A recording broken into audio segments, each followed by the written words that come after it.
Good evening, everyone. Good evening, sir. Good evening, sir.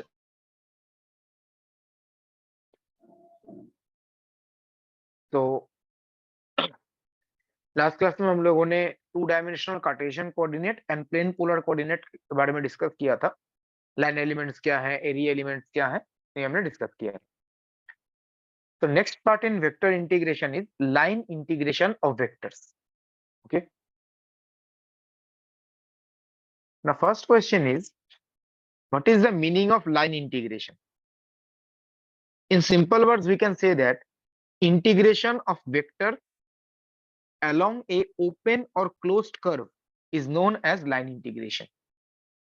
किसी भी curve के along, वो ओपन कर्व भी हो सकता है, क्लोज्ड कर्व भी हो सकता है, किसी भी कर्व के अलोंग जब आप वेक्टर का इंटीग्रेशन करेंगे उसी को बोलते हैं लाइन इंटीग्रेशन।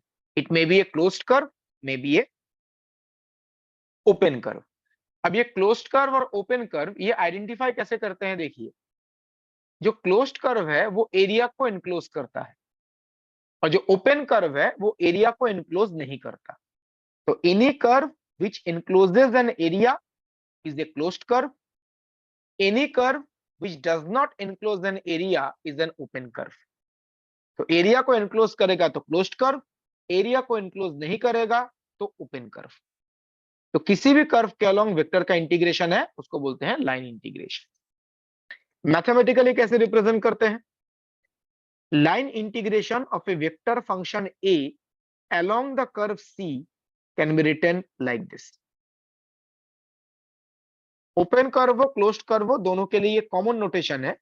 तो वेक्टर ए का लाइन इंटीग्रेशन सी कर्व के अलोंग इस तरह integration along C A dot DL. A is the vector function और डीएल क्या है? DL is the line element along the curve C. तो जिस कर्व के अलोंग आप इंटीग्रेशन कर रहे हैं उस कर्व के अलोंग लाइन एलिमेंट है ये। और लाइन एलिमेंट किस तरफ होता है? The line element is directed along the tangent of the curve. अगर आपको ध्यान है, लास्ट क्लास में हमने जब पोलर कोऑर्डिनेट डिस्कस किया था, प्लेन पोलर कोऑर्डिनेट, वहां पे हमने आर कर्व और थीटा कर्व की बात की थी। आर कर्व के अलोंग जो यूनिट वेक्टर था आर कैप और थीटा कर्व के अलोंग यूनिट वेक्टर था थीटा कैप, दोनों ही अलोंग द टेंजेंट था। तो किसी भी कर्व का डायरेक्शन किस तरफ होता है? Along the tangent. तो किसी भी कर्व के अलोंग जो लाइन एलिमेंट है वो भी अलोंग द टेंजेंट ही होता है।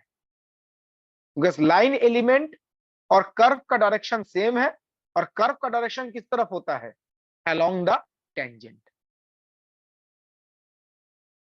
अगर मैं स्पेसिफिकली कार्टेशियन कोऑर्डिनेट की बात करूं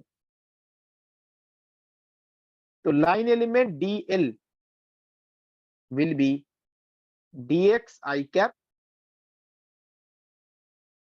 plus dy j cap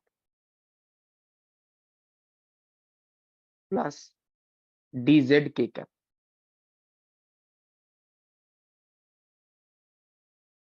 ये लिखते कैसे हैं? एक्स एक्सिस, वाई एक्सिस और जेड एक्सिस के अलोंग जो लाइन एलिमेंट थे उनका vector sum. This is the line element along X axis, line element along Y axis, line element along Z axis, इन तीनों का वेक्टर सम। अगर spherical polar coordinate में लिखेंगे तो इसका फॉर्म बदल जाएगा, आर थीटा फाई के फॉर्म में आएगा। सिलिंड्रिकल में फॉर्म बदल जाएगा। तो लाइन एलिमेंट का मतलब इसकी बात कर रहे हैं, कार्टेशियन कोऑर्डिनेट। और ये 3D केस है या 2D केस है जो लिखा है मैंने? 3D। 3D। अगर 2D है एक्स वाई प्लेन तो ये dz वाला पार्ट नहीं आएगा। अगर एक्स वाई प्लेन में है तो dx I cap dy j cap. Note down कर लीजिए।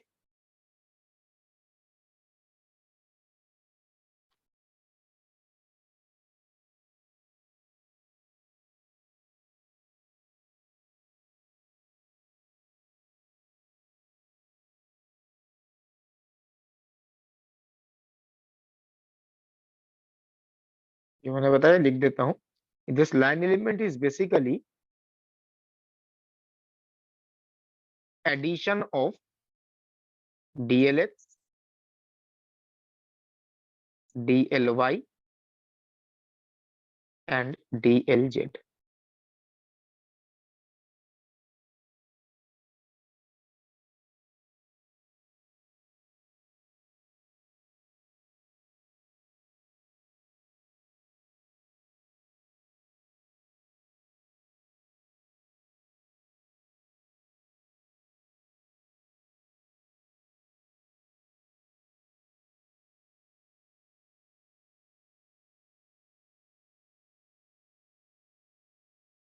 Done, sir.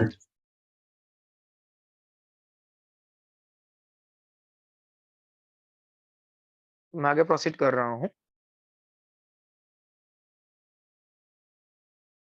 सो ये जो हम वेक्टर का लाइन इंटीग्रेशन कैलकुलेट करते हैं, what is the physical meaning? ये लाइन इंटीग्रल किस फिजिकल क्वांटिटी को रिप्रेजेंट करता है? Answer is work done. Line integration of a vector field represents work done. तो suppose vector A is a variable force acting on the particle। तो vector A क्या है? एक force है जो पार्टिकल के ऊपर एक्ट कर रहा है, and due to the presence of the force particle is moving along this curve from P to Q. तो कोई पार्टिकल है जिसके ऊपर फोर्स एक्ट कर रहा है, और उस फोर्स की वजह से पार्टिकल इस कर्व के अलोंग मूव कर रहा है from point P to Q. Then the work done by the vector field in displacing the particle from point P to Q will be given by this line integral. This is the work done by the vector field in displacing the particle from point P to Q along the curve C.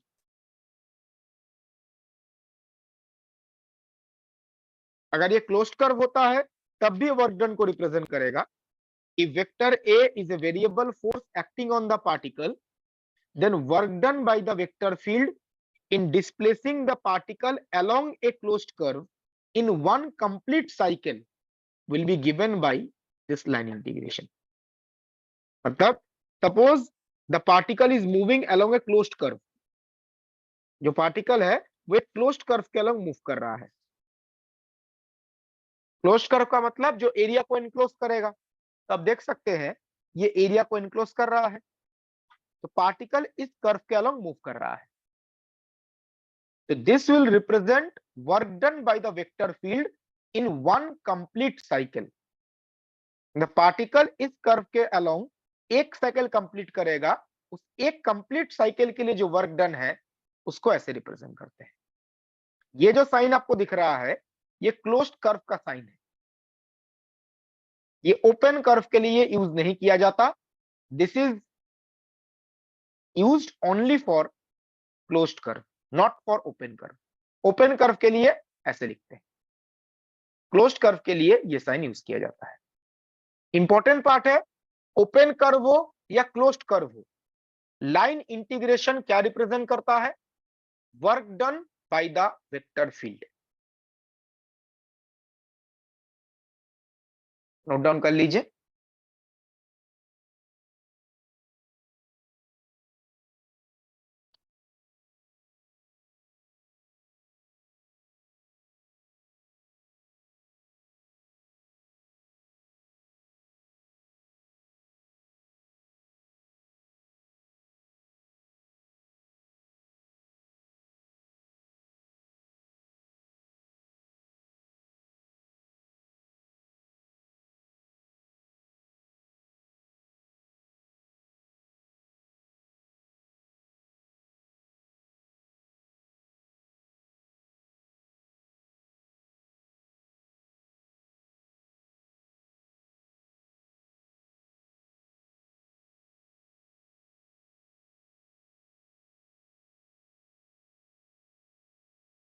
Done, sir.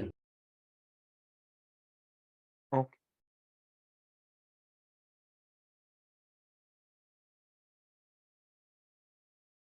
मैं आगे proceed कर रहा हूं। इसके related कुछ question discuss करते हैं। Normally exam में जो क्वेश्चन पूछा जाता है, वेक्टर गिवन है, एक कर्व गिवन है, लाइन इंटीग्रेशन कैलकुलेट करो या work done by the vector field calculate करो। और question normally straight line, triangle, rectangle, circle, ellipse इसके कॉरिस्पॉन्डिंग ही पूछे जाते हैं। इन कर्व के लिए वर्क डन या लाइन इंटीग्रेशन का वैल्यू क्या हो। इस पहला question, this is for straight line path. Read the question.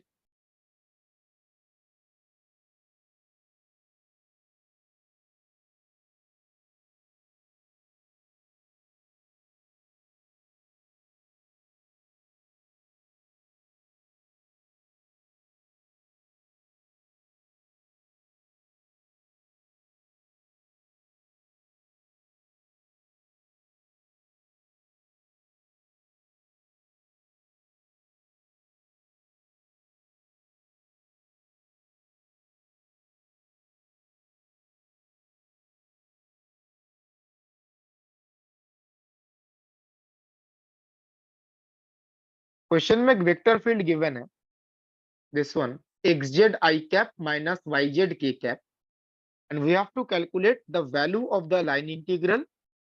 What is the curve? Straight line path from this point to this point.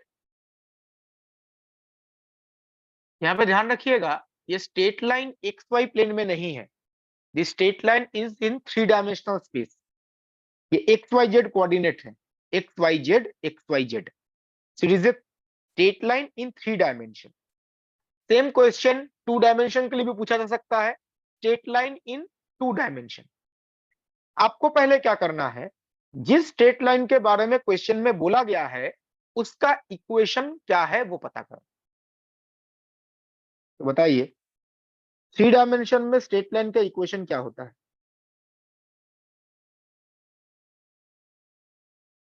x minus x1 upon x2 minus x1, y minus y1 upon y2 minus y1 equal to z minus z1 upon z2 minus z1। This is the equation of straight line in 3 dimension, and this is a straight line joining the points x1 y1 z1 x2 y2 z2। दो points हैं x1 y1 z1 x2 y2 z2, उनको straight line से connect करेंगे तो उसका equation ये आ जाएगा। ये पॉइंट गिवन है x1 y1 z1 x2 y2 z2। Calculate कीजिए क्या आ रहा है, x minus x1 upon x2 minus x1। x2 minus x1 कितना होगा? 4 4। y minus y1 upon y2 minus y1 minus 2। z minus z1 upon z2 minus z1। So this is the equation of the straight line joining the given points. इससे आपको क्या पता चलेगा? x y z के बीच में relation मिलेगा। इसे अब देखो, यहां से आप y इक्वल टू क्या लिख सकते हो? y को x के टर्म्स में y minus 2 upon minus 2 equal to x plus 1 by 4। This quantity equal to this quantity. यहां से आप y इक्वल टू कैलकुलेट करो इन टर्म्स ऑफ x। हम बेसिकली क्या करेंगे, जो इंटीग्रेशन है ना उसको 1 वेरिएबल फॉर्म में कन्वर्ट करेंगे। इंटीग्रेशन के अंदर 3 वेरिएबल्स होंगे, उसको 1 वेरिएबल फॉर्म में कन्वर्ट करेंगे, आइदर x के टर्म्स में और y के टर्म्स में या z के टर्म्स में। बताइए y इक्वल टू क्या आ रहा है? 1 minus x by 2. 1 minus X by 2। No, कुछ मिस्टेक हुआ है, चेक कीजिए। -x+3/2. -x + 3/2, right? 3 - x/2।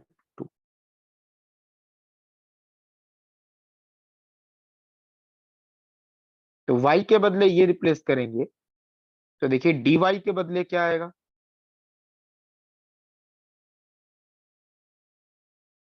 -dx/, and z equal to क्या आ रहा है,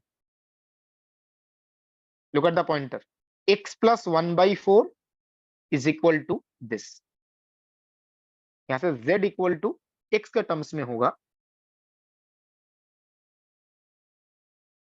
x + 1/4। यहां से आप dz कैलकुलेट कर सकते हैं, dx/,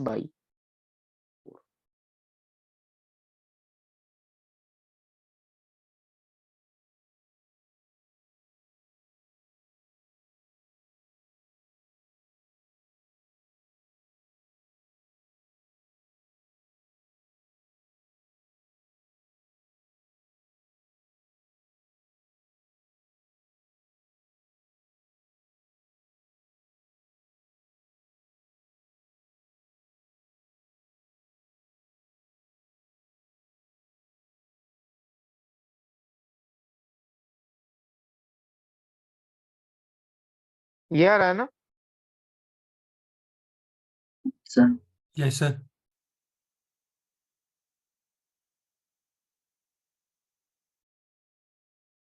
तो जस्ट क्या करेंगे, इस सारी चीजों को yz को x के टर्म्स में लिख देंगे in the integral.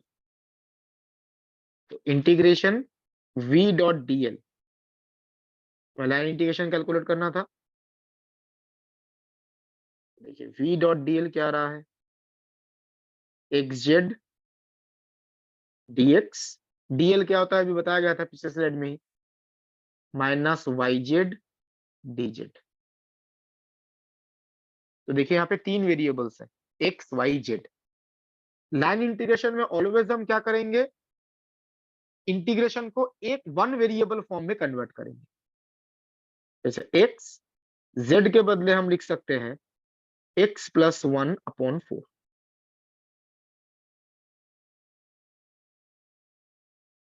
Into dx, minus y के बदले क्या लिखेंगे, 3 - x/2, z के बदले लिखेंगे x + 1/4 और dz के बदले आएगा dx/4। देखो पूरा इंटीग्रेशन x के रेस्पेक्ट में आ गया, एंड x का लिमिट क्या होगा, look at the question, -1 to 3. -1 to 3। x का लिमिट होगा -1 to 3। ये तो सिंपल इंटीग्रेशन है, अपने स्कूल लेवल में ऐसे इंटीग्रेशन सॉल्व किए थे, प्लीज डू इट।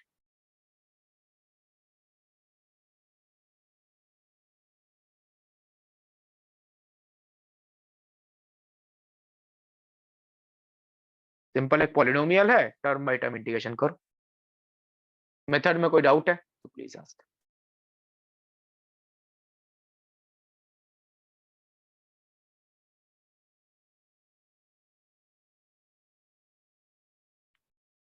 ये टेक्निक नॉर्मली हम किस टाइप के क्वेश्चन में यूज करेंगे, कर्व, अगर straight line, triangle, rectangle, square given हो, ये टेक्निक हम ट्रायंगल, स्क्वायर, रेक्टेंगल के लिए भी यूज करेंगे। बिकॉज ट्रायंगल के जो 3 साइड्स होते हैं वो बेसिकली 3 स्ट्रेट लाइंस हैं। रेक्टेंगल और स्क्वायर के जो 4 साइड्स होते हैं वो बेसिकली 4 स्ट्रेट लाइंस हैं। तो ये स्ट्रेट लाइन पाथ के लिए जो टेक्निक बताया गया, ये same technique triangle, square, rectangle के लिए भी यूज करेंगे। आपको एक ट्रायंगल के अलोंग लाइन इंटीग्रेशन कैलकुलेट करना है, एक रेक्टेंगल के अलोंग लाइन इंटीग्रेशन कैलकुलेट करना है, तब भी यही टेक्निक होगा। बिकॉज ट्रायंगल, रेक्टेंगल, स्क्वायर, इसके जो साइड्स होते हैं they are nothing but straight lines.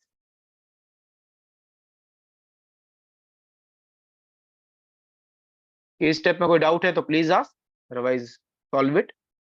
क्या रहा देखिए,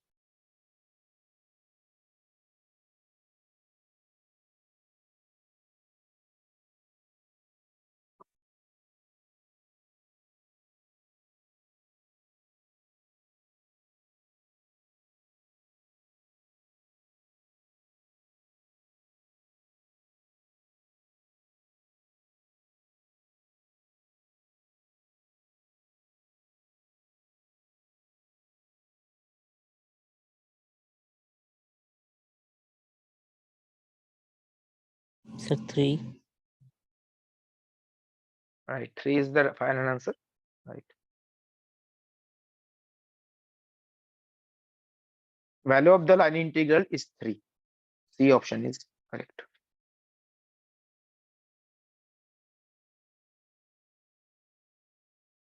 ये line integration part jam examination के लिए काफी इंपॉर्टेंट है, लाइन इंटीग्रेशन कैलकुलेशन। और क्वेश्चन सॉल्वेबल भी होता है, आसान होता है, इतना कोई बहुत मुश्किल क्वेश्चन नहीं होता। जस्ट आपको इंटीग्रेशन जो है वो थोड़ा केयरफुली करना पड़ेगा, इंटीग्रेशन में गड़बड़ नहीं होना चाहिए, ठीक है।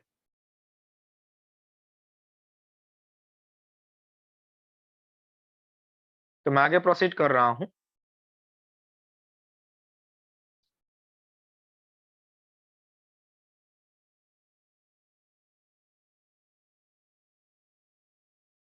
Please try this question.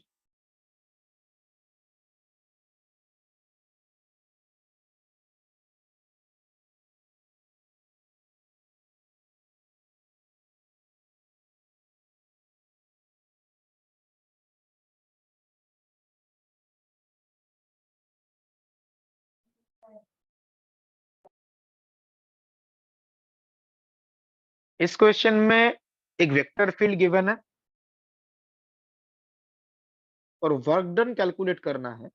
Work done मतलब क्या कैलकुलेट करेंगे? Line integration. तो लाइन इंटीग्रेशन पूछा जाए या वर्क डन पूछा जाए, दोनों का मतलब सेम ही है, ठीक है। और कर्व का गिवन है, देखिए, the particle moving along a circular path from 100 to -100। Particle एक सर्कुलर पाथ के अलोंग मूव कर रहा है। इस सर्कल का इक्वेशन गिवन है। सेंटर कहां पे है? 0 ओरिजिन, और रेडियस कितना है? 1। 1 तो particle is moving along this circle from this point two this point. अब यहाँ पे नोटिस करो, जो पॉइंट्स गिवन है उनका z कोऑर्डिनेट कितना है? 0. z इक्वल टू 0 है। z कोऑर्डिनेट 0 होने का मतलब ये सर्कल किस प्लेन में है? xy प्लेन, ठीक है। तो z इक्वल टू 0 है, ये सर्कल xy प्लेन में है।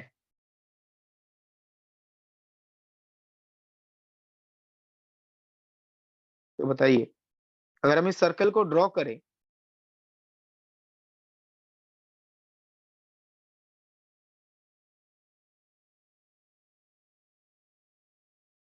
सर्कल का सेंटर है ओरिजिन पे और रेडियस है 1 यूनिट, लाइक दिस।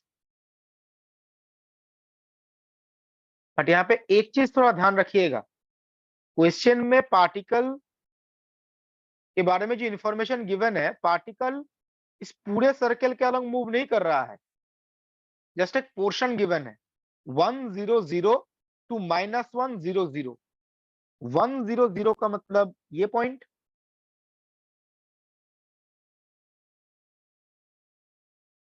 और -100 का मतलब ये पॉइंट। यहाँ पे फुल सर्कल की बात नहीं कर रहे हैं, जस्ट यहाँ पे हाफ पोर्शन कंसीडर किया गया है। ये 10 से -10। इस क्वेश्चन में जो गलती हो सकता है, जब हम फुल सर्कल मान लेंगे, अगर सिर्फ ये गिवन होता तो बोलते ये फुल सर्कल है, बट क्वेश्चन में पॉइंट मेंशन किया गया है, तो particle is moving from this point two this point, तो फ्रॉम 10 टू -10। तो सिर्फ इस पोर्शन के लिए लाइन इंटीग्रेशन या वर्क डन कैलकुलेट करना है, ना कि पूरे सर्कल के लिए। तो आप बताइए, इसके अलोंग कौन सा कोऑर्डिनेट चेंज होगा, आर या थीटा? पोलर कोऑर्डिनेट में थीटा सर। थीटा। 10 इसमें थीटा का वैल्यू कितना है? 0 0। और -10 पे थीटा का वैल्यू कितना है? पाई पाई पाई। तो थीटा का लिमिट होगा 0 to pi, not 0 to 2 pi. It is not a full circle, half circle है ये। अगर आपने लिमिट गलत चूज किया तो आंसर भी गलत ही आएगा। तो वर्क डन का मतलब line integration, integration f dot DL.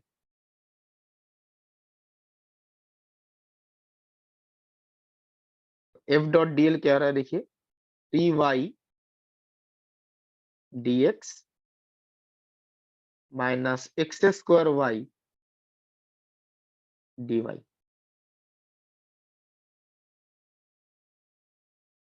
ना जैसे लास्ट क्लास में बताया गया था, सर्कुलर ऑब्जेक्ट्स के लिए हम प्लेन पोलर कोऑर्डिनेट का यूज करते हैं। तो यहाँ पे आप देखो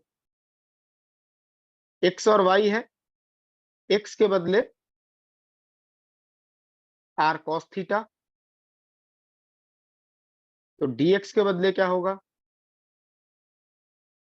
minus r sine theta D theta.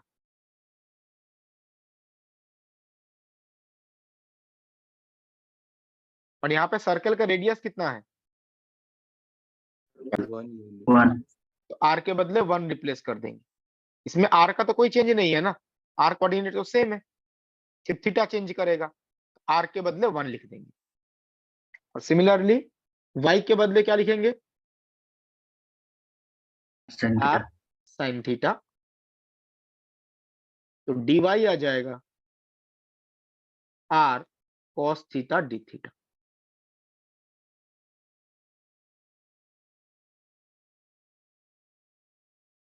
तो ये रिप्लेस करेंगे, देखिए integration -3r sine theta, r के बदले 1 रिप्लेस करेंगे, और dx के बदले होगा -r sine theta D theta. Minus x square का मतलब होगा r square cos square theta, minus y होगा r साइन थीटा। और dy के बदले लिख सकते हैं r cos theta D theta.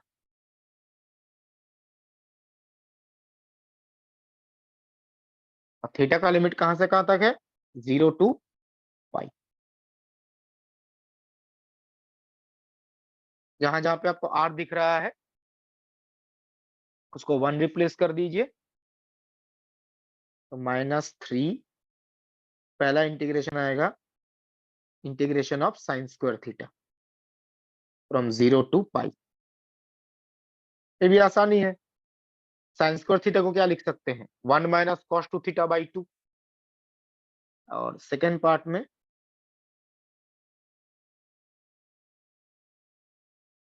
यहाँ पे cos स्क्वायर थीटा और यहाँ पे cos थीटा, तो cos क्यूब थीटा हो जाएगा।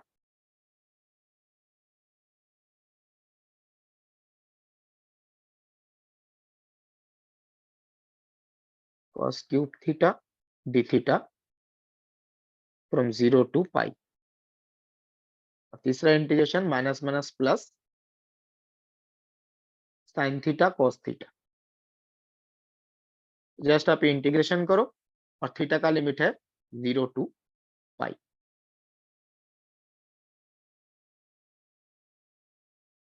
यहां से आपको वर्क डन मिल जाएगा।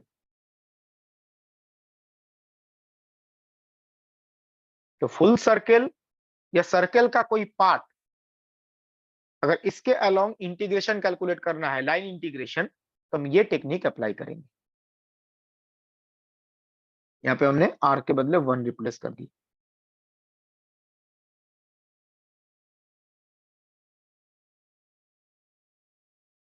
यहाँ पे एक चीज थोड़ा ध्यान रखिएगा, इसमें नॉर्मली हम मिस्टेक करते हैं, जब सर्कल के अलोंग जो बाउंड्री है इस बाउंड्री के अलोंग जब इंटीग्रेशन होगा तो आर चेंज करेगा या थीटा चेंज करेगा? Theta. Theta. Theta, r will remain same. और अगर किसी क्वेश्चन में इस एरिया के ऊपर इंटीग्रेशन होता है तो वेरिएबल कौन होगा इस एरिया के लिए? दोनों आर और थीटा दोनों वेरिएबल्स होंगे। जब इस बाउंड्री के अलोंग इंटीग्रेशन है तो r fixed, theta will vary. ये जो एरिया है यहां पे इंटीग्रेशन होगा तो आर और थीटा दोनों वेरी करेगा। तो ऐसे क्वेश्चन में पूछे जाते हैं। एरिया वाला पार्ट हम बाद में डिस्कस करेंगे, बट एरिया के लिए आर और थीटा दोनों वेरिएबल होगा।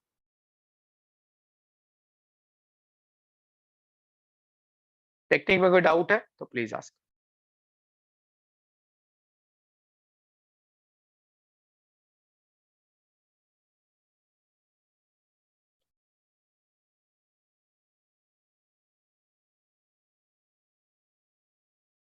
Final answer is C, -1.5 pi.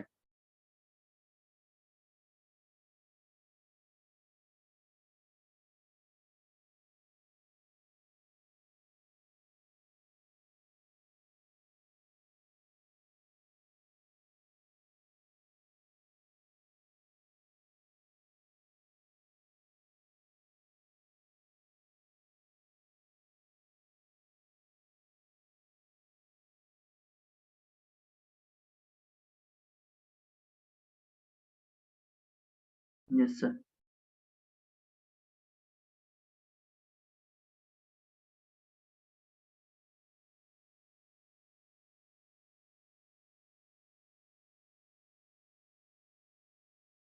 Done sir.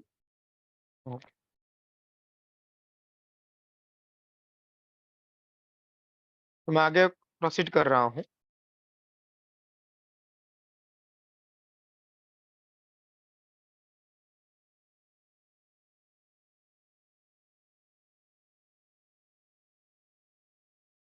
Next, please study this question.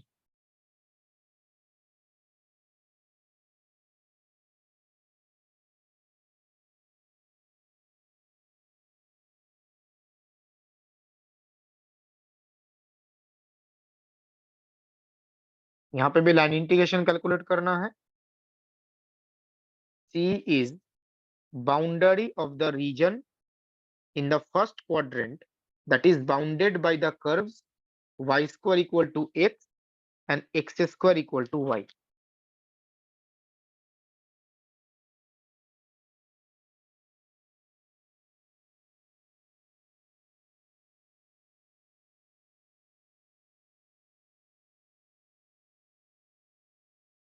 तो पहले जिस कर्व के अलोंग इंटीग्रेशन पूछा गया है उस कर्व को ड्रॉ कीजिए।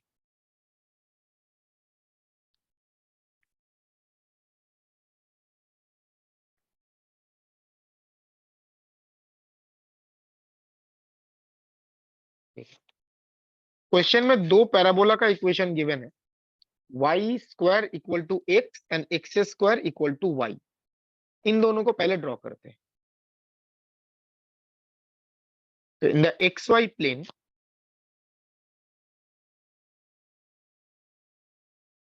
y square equal to x. और देखिए पैराबोला सिर्फ कौन से रीजन में ड्रॉ करेंगे? First quadrant. पूरा पैराबोला ड्रॉ करने का कोई मतलब नहीं है। तो y square equal to x, parabola will look like this. Portion of the parabola in the first quadrant, y square equal to x. दूसरा क्या है? y equal to x square. तो y equal to x square, portion of the parabola in the first quadrant will look like this.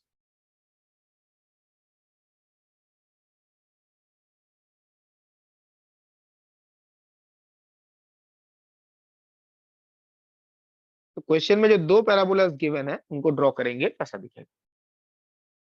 अब C क्या है? C is the boundary of the region bounded by these two parabolas. ये दोनों parabolas जिस reason को bound कर रहे हैं, तो बताओ ये दो पैराबोला इस रीजन को बाउंड कर रहा है। इस रीजन का जो बाउंड्री है दैट इज सी, और उस कर्व के अलोंग आपको लाइन इंटीग्रेशन कैलकुलेट करना है।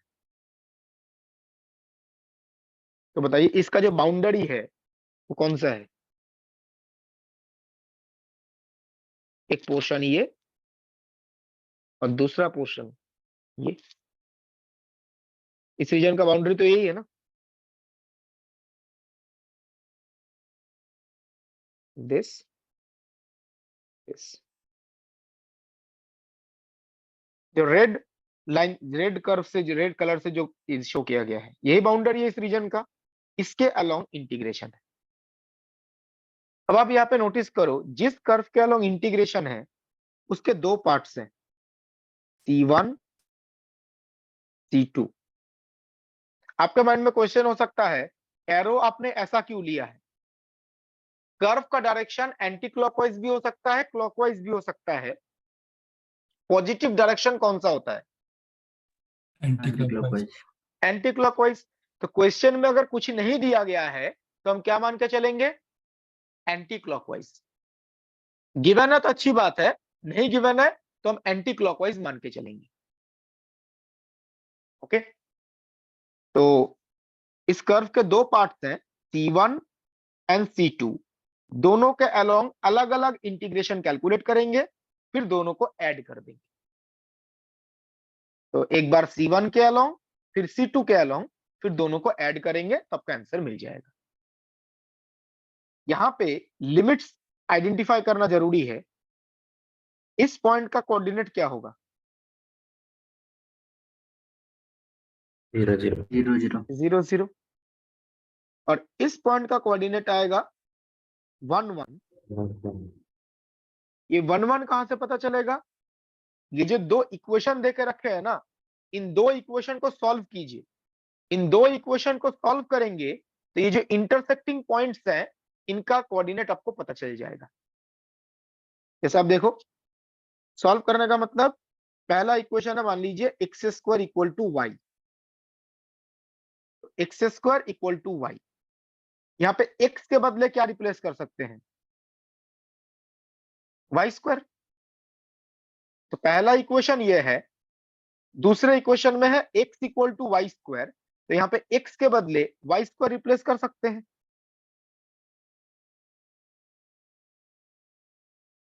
तो वाई स्क्वायर होल स्क्वायर, यहाँ पे देखिए आएगा y into y cube minus 1 equal to 0। यहां से y के वैल्यूज क्या क्या आ रहे हैं? रियल वैल्यूज, कॉम्प्लेक्स वैल्यू का कोई काम नहीं।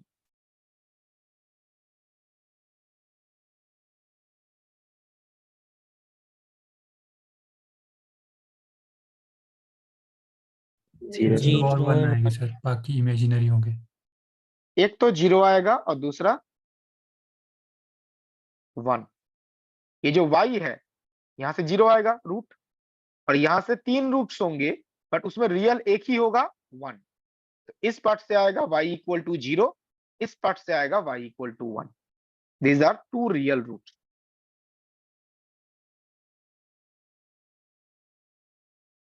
अब y पता चल गया तो x भी आप पता कर ही सकते हैं।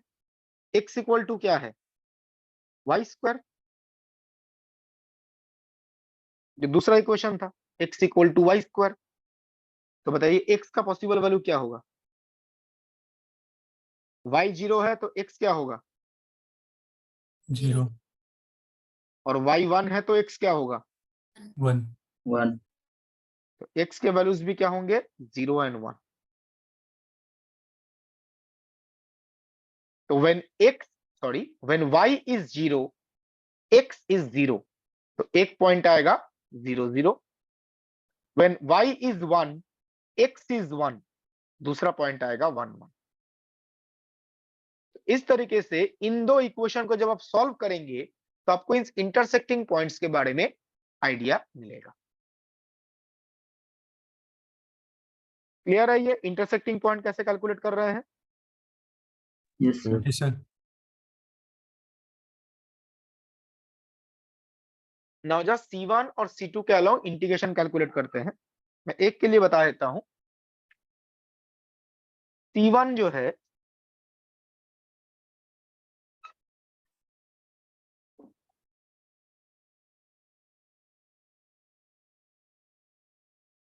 इसका इक्वेशन क्या है ये बताइए।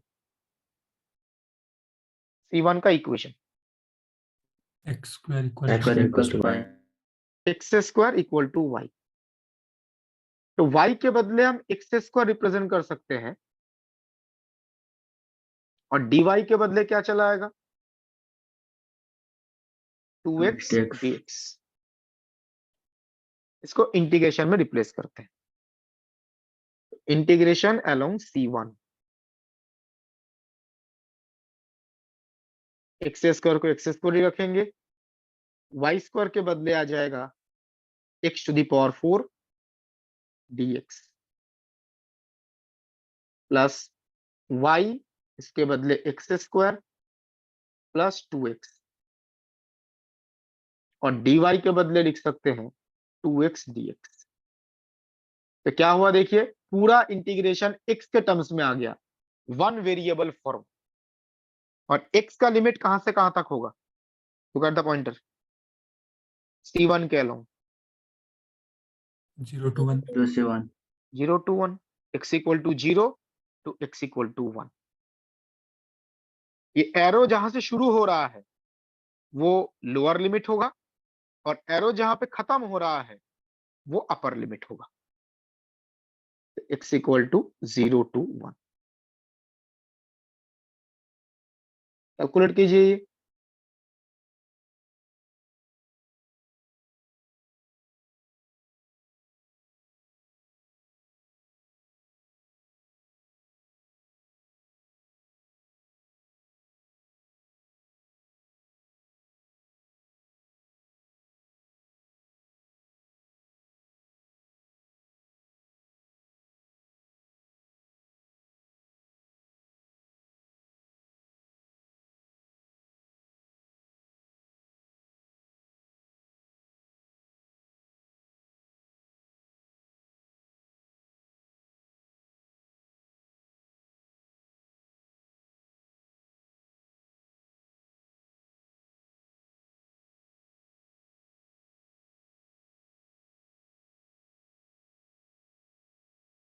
कितना आ रहा है इंटीग्रेशन का value?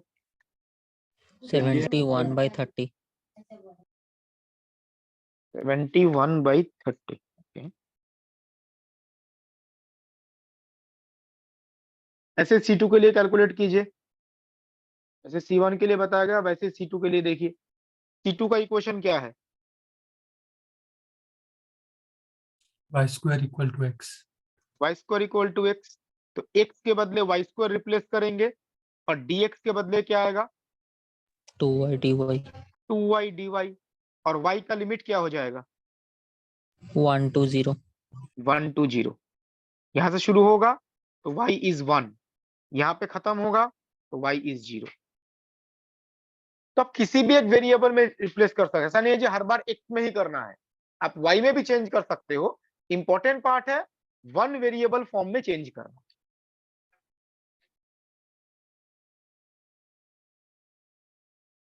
Please do the calculation along C2।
-2 आ रहा है सर।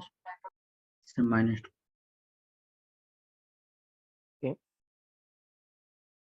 11/30 सर। जो सेकंड पोर्शन है C2 के अलोंग लाइन इंटीग्रेशन का वैल्यू आएगा -2 और दोनों को ऐड करेंगे तो फाइनल आंसर आएगा 11/30। Integration along C2 will be -2। फिर दोनों को ऐड कर दीजिए 71/30 प्लस -2 यह हो जाएगा 11/30 फाइनल आंसर।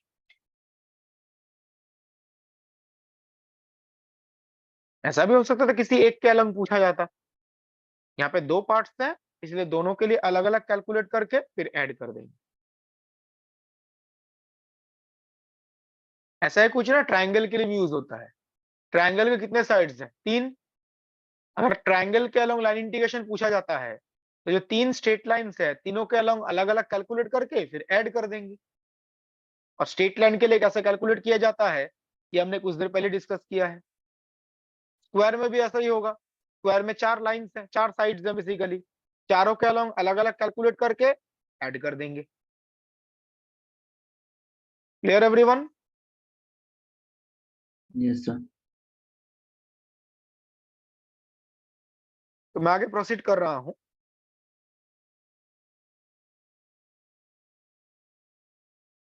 नाउ ये पार्ट हमने कंजर्वेटिव वेक्टर फील्ड के बारे में जब डिस्कस किया था तब भी बताया था कि कंजर्वेटिव वेक्टर फील्ड के लिए लाइन इंटीग्रेशन का वैल्यू या वर्क डन क्या होगा। तो line integral of A conservative field along an open curve will be path independent।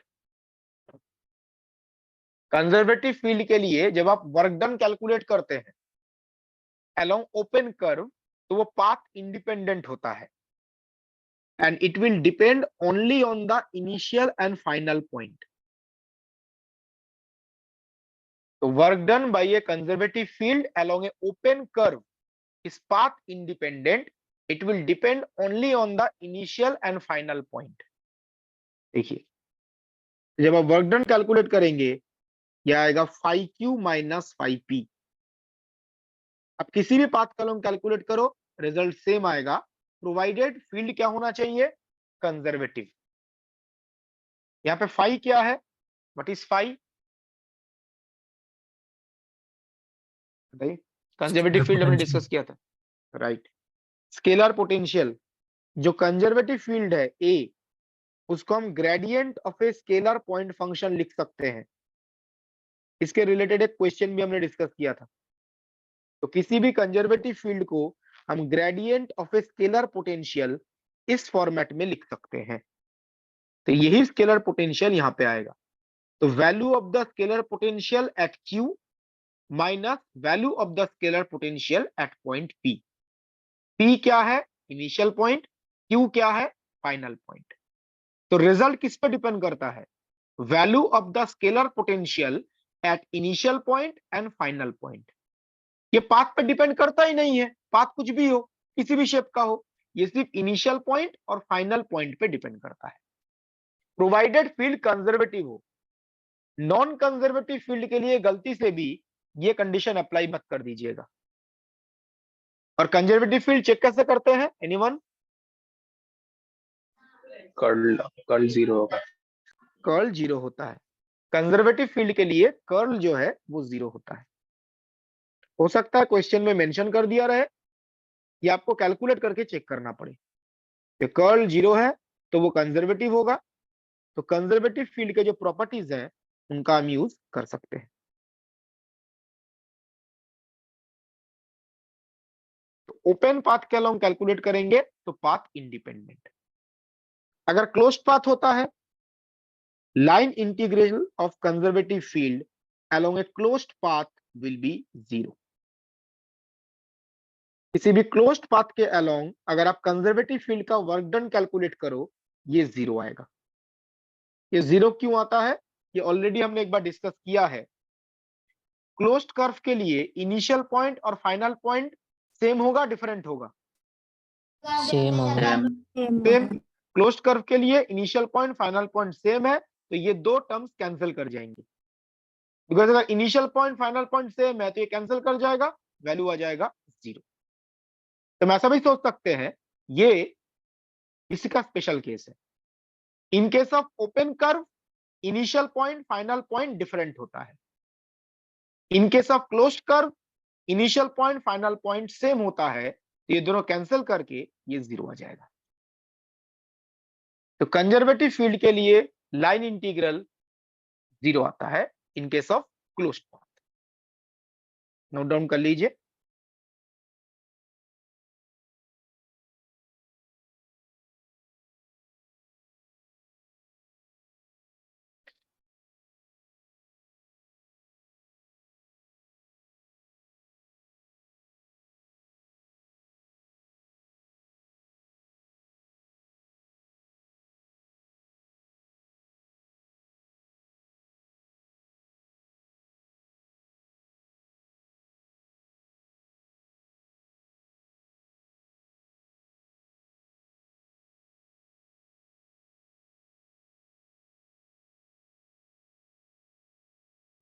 Done.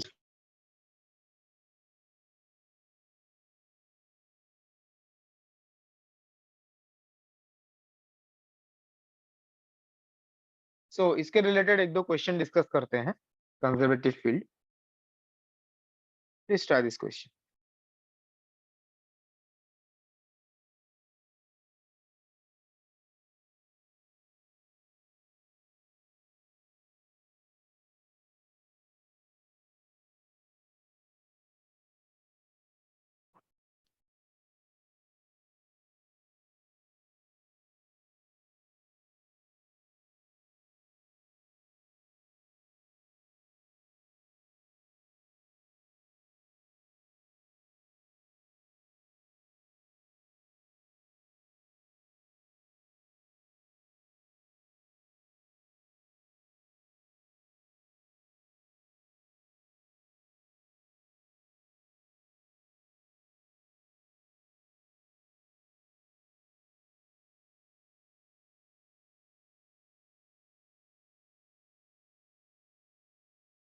Question में एक वेक्टर फील्ड गिवन है।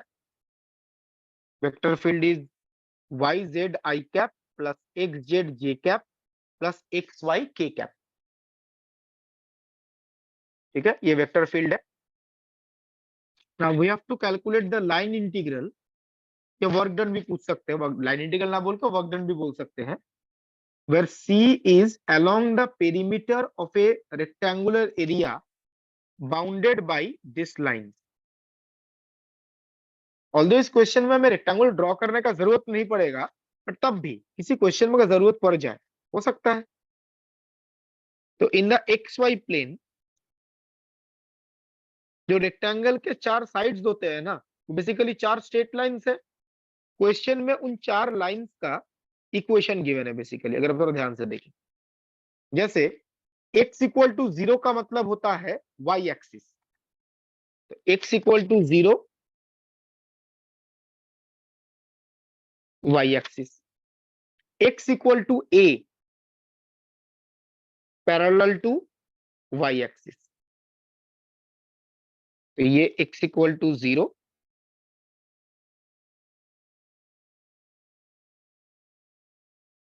and this is x equal to a parallel to y axis. बाकी तो क्या है देखिए, y equal to 0 y equal to b। y equal to 0 का मतलब x एक्सिस और y इक्वल टू b का मतलब पैरेलल टू x एक्सिस। तो this is y equal to 0 x axis and this is y equal to b parallel to x axis। ये चार lines जो है वो एक रेक्टेंगल को बाउंड कर रहे हैं। इसी रेक्टेंगल के अलोंग लाइन इंटीग्रेशन पूछा गया है, इस रेक्टेंगल, और कुछ नहीं गिवन है, तो हम क्या ओरिएंटेशन मान के चलेंगे, एंटी क्लॉकवाइज। इस क्वेश्चन में ड्रॉ करने का जरूरत नहीं पड़ेगा, मतलब इसका यूज नहीं होगा, बट अगर किसी क्वेश्चन में जरूरत पड़ जाए। ऑप्शन डी है।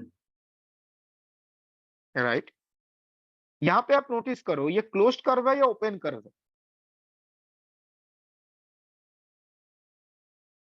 क्लोज्ड कर।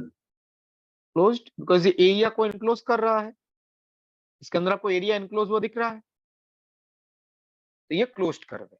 ठीक है, नाउ जो वेक्टर फील्ड है उसका कर्ल कैलकुलेट करो।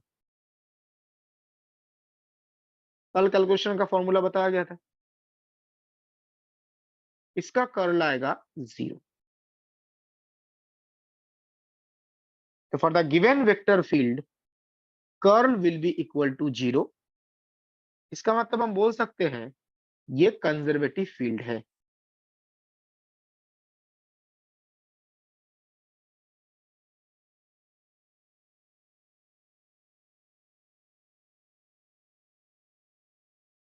और कंजर्वेटिव फील्ड के लिए अगर आप क्लोज्ड कर्व के अलोंग लाइन इंटीग्रेशन कैलकुलेट करते हैं तो क्या आएगा आंसर?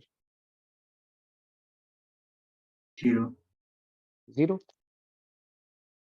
ओपन कर्व होता तो बोलते path independent, but closed curve है तो वैल्यू 0 आएगा। ये प्रॉपर्टी है कंजर्वेटिव फील्ड का। तो इसमें लाइन इंटीग्रेशन पूरा कैलकुलेशन करने का कोई जरूरत ही नहीं है, जस्ट आपको आइडेंटिफाई करना है ये फील्ड कंजर्वेटिव है। तो एग्जाम में अगर क्लोज्ड कर्व गिवन है और एक वेक्टर का लाइन इंटीग्रेशन कैलकुलेट करना है ना, तो एक बार चेक कर लीजिएगा उसका कर्ल कितना आ रहा है। तो हो सकता है वो क्वेश्चन कंजर्वेटिव फील्ड के प्रॉपर्टी रिलेटेड हो। जो कर्ल 0 है तो कंजर्वेटिव होगा, और कंजर्वेटिव फील्ड के लिए क्लोज्ड पाथ के अलोंग लाइन इंटीग्रेशन 0 ही आएगा। एक बार ये चेक कर लीजिएगा गिवन फील्ड कंजर्वेटिव तो नहीं है, हो सकता है उसका प्रॉपर्टी यूज करके ही क्वेश्चन बन जाए। कोई डाउट है तो प्लीज आस्क। सर कंजर्वेटिव नहीं रहता तो चारों लाइन पे अलग अलग कैलकुलेट करते थे। बिल्कुल, अगर कंजर्वेटिव ना होता तो एक तरीका ये है, ये 4 लाइंस है, first line, second line, third line, fourth line, चारों के अलोंग अलग अलग कैलकुलेट करके फिर चारों को ऐड कर देते, ये एक तरीका है। और एक तरीका भी है, since it is a closed curve, तो इस क्वेश्चन में हम स्टोक्स थ्योरम का भी यूज कर सकते हैं, जो हम बाद में डिस्कस करेंगे। तो क्लोज्ड कर्व के लिए जब लाइन इंटीग्रेशन पूछा जाता है, आप डायरेक्ट भी कैलकुलेट कर सकते हो या स्टोक्स थ्योरम का भी यूज कर सकते हैं। स्टोक्स थ्योरम क्या है, जैसे एक बार लिख देता हूं, बाद में हम डिस्कस करेंगे इसके related question. Line integration of vector A will be equal to surface integration of curl of A. तो क्लोज्ड कर्व के लिए लाइन इंटीग्रेशन कैलकुलेट करना है तो आप स्टोक्स थ्योरम का भी यूज कर सकते हैं। अब इसमें बताओ, इसी क्वेश्चन में वेक्टर फील्ड का कर्ल कितना है? 0। 0। तो यहां से भी देखो इस इंटीग्रेशन का वैल्यू क्या आ जाएगा? 0। ये भी अप्लाई कर सकते हैं, बट स्टोक्स थ्योरम किसके लिए एप्लीकेबल है? जब कर्व क्लोज्ड होगा। ये theorem this is applicable only for closed curves. और कोई क्वेश्चन हो तो बताइए। सर ये जो वेक्टर पुट है, जो हमें गिवन है वेक्टर फील्ड, इसमें जो सर जेड है तो उसका वैल्यू क्या पुट करेगा? लाइन इंटीग्रल एक एक करके करे तो अब रिपीट कीजिए, समझ में नहीं आया क्या बोल रहे सर जो जेड का वैल्यू होगा सर, अगर बारी बारी से लाइन इंटीग्रल करेंगे तो क्या हैं? लेंगे? जेड इक्वल टू 0 पुट कर दीजिए। ये किस प्लेन में सर लिया है हमने? किस प्लेन में लिया है हमने? एक्स वाई एक्स वाई, तो एक्स वाई प्लेन में जेड कितना होगा? 0। 0। Yes sir. ठीक है, ए वेक्टर सिर्फ एक्स वाई के पे रहेगा तो बिल्कुल लिख सकते हैं।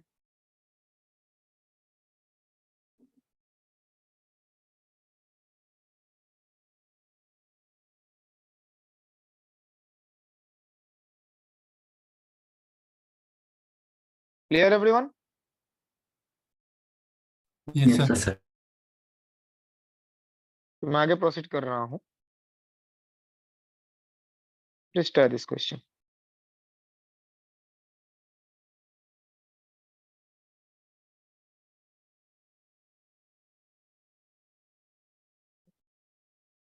थोड़ा करेक्ट कर लीजिए, ये क्लोज साइन नहीं होगा, ठीक है, ये थोड़ा सा गड़बड़ है, नॉर्मल इंटीग्रेशन है, ठीक है, ओपन कर्व, ये इंटीग्रल का साइन जो है ये ऐसा हो।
क्वेश्चन में एक scalar function given f, it is scalar point function, the value of the line integral grad f dot dr, मतलब ग्रेड f का लाइन इंटीग्रल और पाथ क्या गिवन है, -2 1 to -1 0।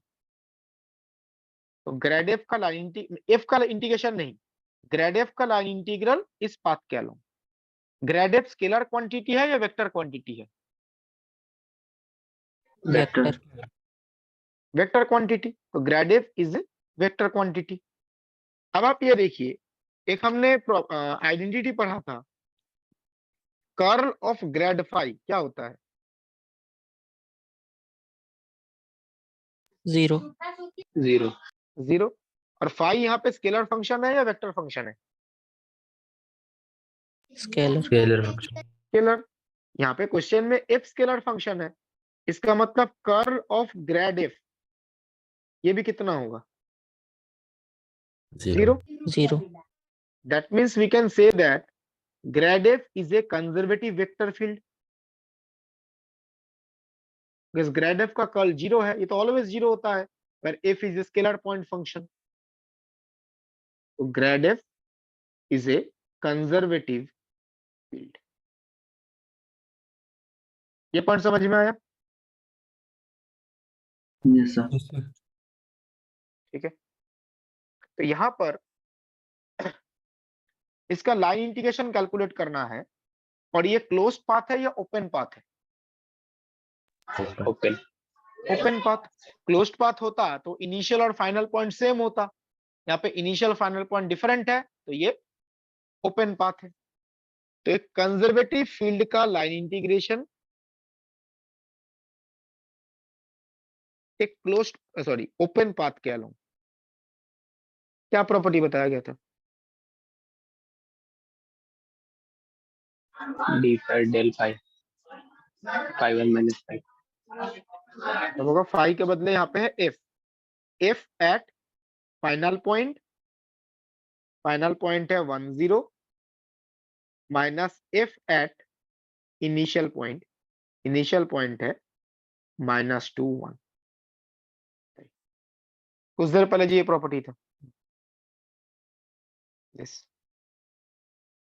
Phi Q minus phi P, यहाँ पे phi के बदले F है, स्केलर पॉइंट फंक्शन। इस पॉइंट में कोई डाउट है तो बताइए।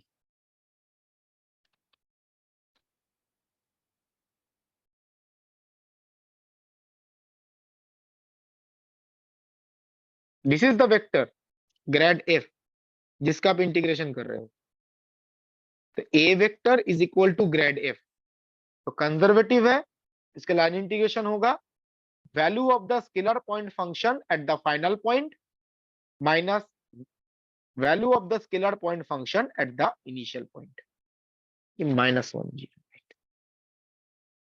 तो प्लीज कैलकुलेट फाइनल पॉइंट पे वैल्यू कितना आएगा 1/2 माइनस इनिशियल पॉइंट x के बदले -2 y के बदले 1, कितना रही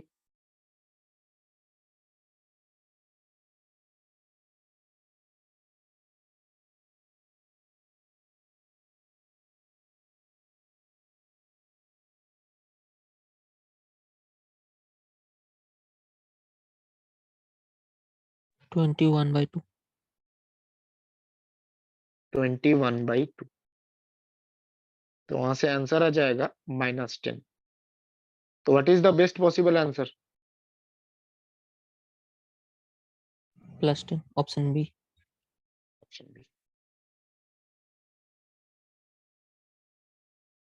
ये माइनस में चेंज हो सकता है बिकॉज अगर आपको ध्यान है मैथमेटिक्स में हम ए को लिखते हैं ग्रेड फाई, लेकिन जब फिजिक्स में जब आप यूज करते हैं इलेक्ट्रोस्टैटिक फील्ड को आप क्या लिख सकते हो minus grad phi, yes sir. एक माइनस साइन एक्स्ट्रा आता है ना, तो हो सकता है आपका यहाँ पे -10 आए और आंसर में +10, तो मैं भी उस माइनस साइन को वहां पे इंक्लूड कर लिया गया, तो -10 आया है तो बेस्ट पॉसिबल आंसर होगा +10।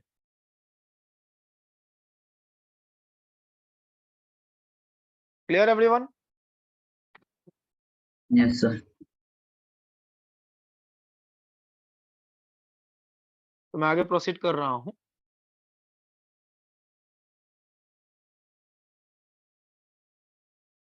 ये दिस मतलब इज ऑल सर अबाउट, बताइए। ऐसा क्वेश्चन में सबसे पहले कर्ल कैलकुलेट करके देखेंगे, क्योंकि पहले दिमाग में आया कि बिल्कुल ग्राड 5 कैलकुलेट करके। देखो इस क्वेश्चन में जरूरत नहीं है, पता है क्यों? आपको इस क्वेश्चन में सोचना पड़ेगा जी हमें लाइन इंटीग्रेशन किसका कैलकुलेट करना है, ग्रेड एफ का, ग्राड एफ का। और ग्रेड एफ का कर्ल तो ऑलवेज 0 होता है।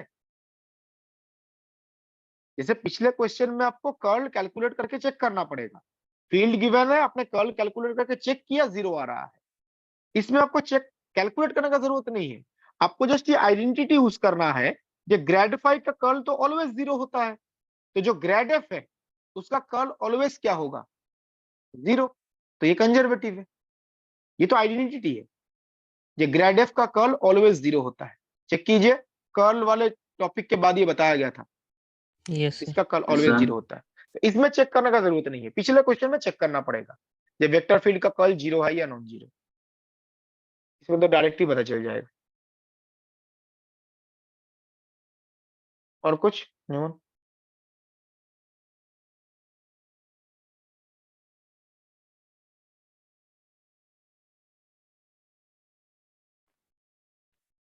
तो मैं आगे प्रोसीड कर रहा हूं।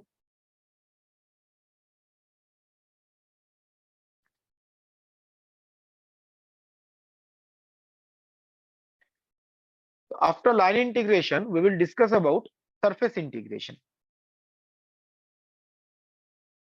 तो surface integration का मतलब क्या है देखिए, integration of vectors over a closed or open surface is known as surface integration. किसी भी surface के ऊपर, वो closed surface हो सकता है या open surface हो सकता है,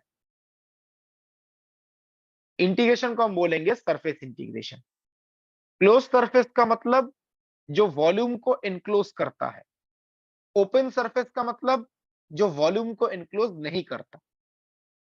ये थोड़ा सा केयरफुल रहिएगा, क्लोज्ड कर्व और ओपन कर्व, वहां पे हमने क्या बोला था, a curve which encloses an area that is a closed curve. यहां पे क्लोज सरफेस है, क्लोज सरफेस का मतलब a surface which इनक्लोजेज A volume, तो जब हम क्लोज्ड कर्व की बात करते हैं तो वहां पे बोलते हैं एरिया को एनक्लोज करेगा, और जब क्लोज सरफेस की बात करते हैं तब बोलते हैं वॉल्यूम को एनक्लोज करेगा। इन दोनों में कंफ्यूज मत होइएगा, बस मैंने देखा है जब मैं किसी स्टूडेंट जब क्लास में पूछता था क्लोज्ड कर्व क्या है, वो क्लोज सरफेस का डेफिनेशन बोलते थे, या क्लोज सरफेस क्या है तो क्लोज्ड कर्व का डेफिनेशन बोलते थे। क्लोज्ड कर्व का मतलब एरिया को एनक्लोज करेगा और क्लोज सरफेस का मतलब वॉल्यूम को एनक्लोज करेगा, तो दोनों डिफरेंट है, इन दोनों में कंफ्यूज मत हो जाइएगा। ठीक है, पता चला है क्लोज सरफेस उसको आप ओपन मान के चल रहे हो बिकॉज आपके दिमाग में कुछ क्लोज्ड कर्व ही घूम रहा है। ठीक है, so surface integration of the vector function a over the surface s is denoted like this. इसको बोलते हैं surface integration of vector a over the surface s. s can be A open surface और close surface, दोनों हो सकता है, दोनों के लिए यही नोटेशन है। अब देखो ds, ds क्या है? Area element. ds is the area element over the surface s। जिस सरफेस के ऊपर आप इंटीग्रेशन कर रहे हो उस सरफेस के लिए एरिया एलिमेंट। अब एरिया एक वेक्टर क्वांटिटी है, उसका एक मैग्नीट्यूड होगा, एक डायरेक्शन होगा। तो यहां पे जो ds है एरिया एलिमेंट, इसी को इस तरीके से लिखा गया है, देखिए एन कैप ds। इसमें एन कैप क्या होगा? ds का डायरेक्शन, और ये है मैग्नीट्यूड। तो ये एरिया एलिमेंट है जो एक वेक्टर क्वांटिटी है, उसको डायरेक्शन और मैग्नीट्यूड अलग अलग ऐसे लिखा गया है। This is the magnitude and n cap is the direction. Direction किस तरफ होगा? देखिए n cap is the unit normal to the surface ds in the outward direction. N cap जो है that is unit normal to the surface. ऐसा आप लोगों ने पढ़ा भी और बहुत जगह पे यूज भी किया है कि किसी भी एरिया का डायरेक्शन किस तरफ होता है? Normal to the area. तो N cap is the direction of ds area element, और ये डायरेक्शन किस तरफ होगा? Normal to the surface.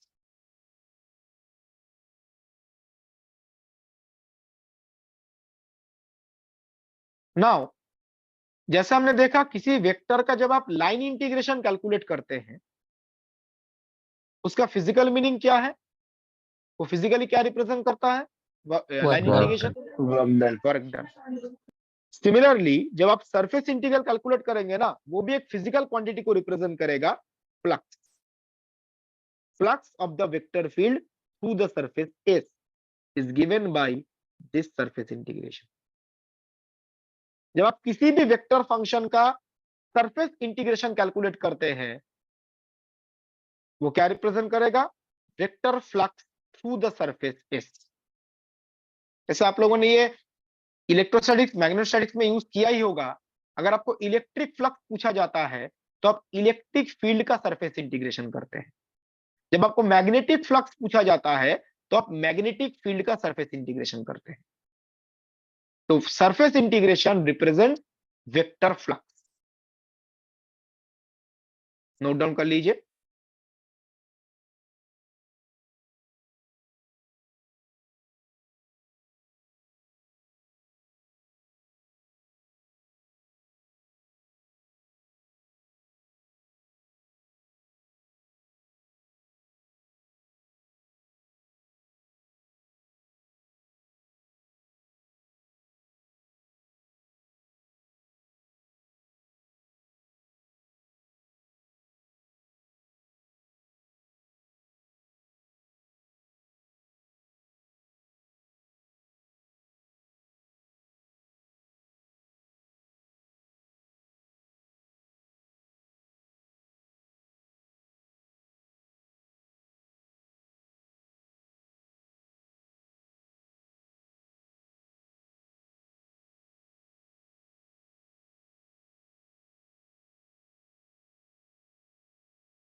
Done.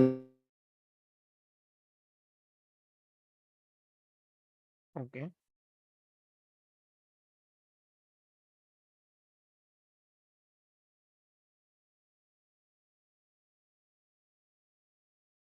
मैं आगे प्रोसीड कर रहा हूं।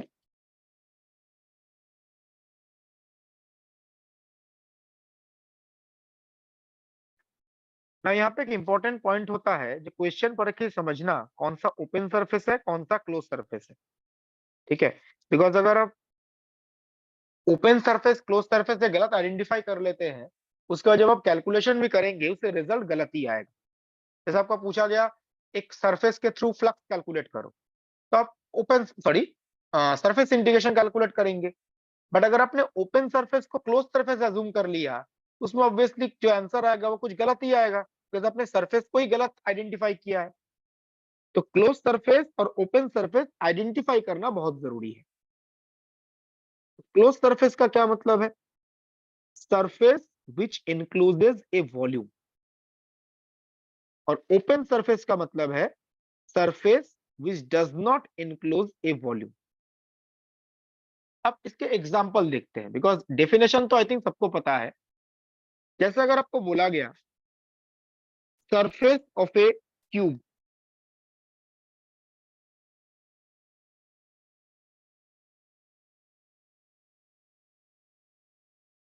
सरफेस ऑफ ए क्यूब मतलब क्यूब के जो 6 सरफेसेस है ना, सबकी बात की जा रही है। सरफेस ऑफ ए क्यूब मतलब इन जनरल क्यूब के जो 6 सरफेसेस है सबकी बात की जा रही है। सरफेस ऑफ ए स्फीयर मतलब जो स्फीयर का एंटायर सरफेस है उसकी बात कर रहे हैं। Surface of a cylinder, cylinder के कितने सरफेस होते हैं? 3। 3। Curve surface, top surface, bottom surface. ये सारे क्लोज्ड सरफेस है या ओपन सरफेस है? closed, all are close surface. जब हम सरफेस ऑफ क्यूब की बात करते हैं तो एंटायर सरफेस की बारे में बोल रहे हैं। Surface of sphere, surface of cylinder, तो एंटायर सरफेस की बात चल रही है। तो एंटायर सरफेस वॉल्यूम को इंक्लोज करेगा ही, तो ये क्लोज सरफेस का एग्जांपल है। किसी पर्टिकुलर सरफेस की नहीं, एंटायर सरफेस की बात कर रहे हैं। इस सिलेंडर के 3 सरफेस होते हैं, तो किसी एक की बात नहीं चल रही है, जितने सरफेस है सबकी बात चल रही है, तो वो वॉल्यूम को एनक्लोज करेगा। अगर हम ओपन सरफेस की बात करें, देखिए आपको बोला गया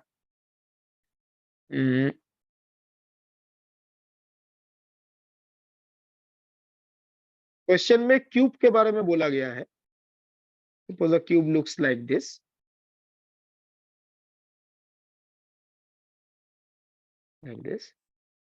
एंड आपको बोला गया इस सरफेस के थ्रू फ्लक्स कैलकुलेट करो, ओनली दिस।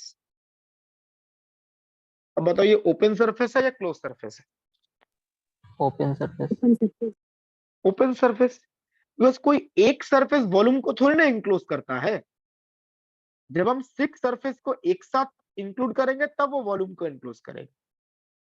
तो it is A open surface, it does not enclose A volume. या मान लीजिए और एक एग्जांपल, जैसे एग्जाम में पूछा जाता है, क्वेश्चन में एक सिलेंडर के बारे में बोला गया है।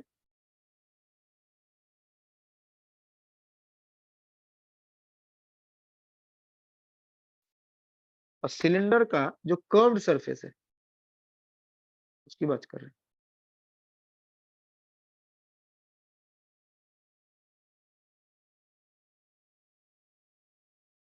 अब बताइए कर्व्ड सरफेस क्या वॉल्यूम को इंक्लोज करेगा? No only curved surface, no. जब तक आप टॉप और बॉटम सरफेस को इंक्लूड नहीं करते हैं तब तक वो वॉल्यूम को इंक्लोज नहीं करेगा। तो सिर्फ अगर हम कर्व्ड सरफेस की बात करते हैं तो ये ओपन सरफेस है। क्वेश्चन में मेंशन किया रहेगा। अगर सिर्फ रहता है सरफेस ऑफ ए सिलेंडर तो वो क्लोज सरफेस है। लेकिन क्वेश्चन में अगर बोला गया curved surface of the cylinder, तो कर्व्ड सरफेस वॉल्यूम को इंक्लोज नहीं करता जब तक आप टॉप और बॉटम को इंक्लूड नहीं करेंगे। या मान लीजिए क्वेश्चन में एक हेमिस्फीयर के बारे में बोला गया।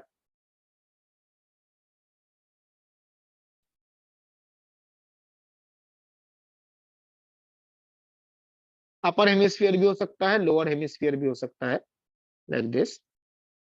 एंड ये जो सरफेस है, जो कर्व्ड सरफेस है, अब बताइए इसका जो कर्व्ड सरफेस है वो क्या वॉल्यूम को इनक्लोज करता है? Only curved surface, no base को इंक्लूड नहीं किया गया है, ओनली कर्व्ड सरफेस। तो ये एक ओपन सरफेस होगा। जब तक आप जो बेस है उसको इंक्लूड नहीं करेंगे तब तक वो वॉल्यूम को इनक्लोज नहीं करेगा। तो ये एक ओपन सरफेस है।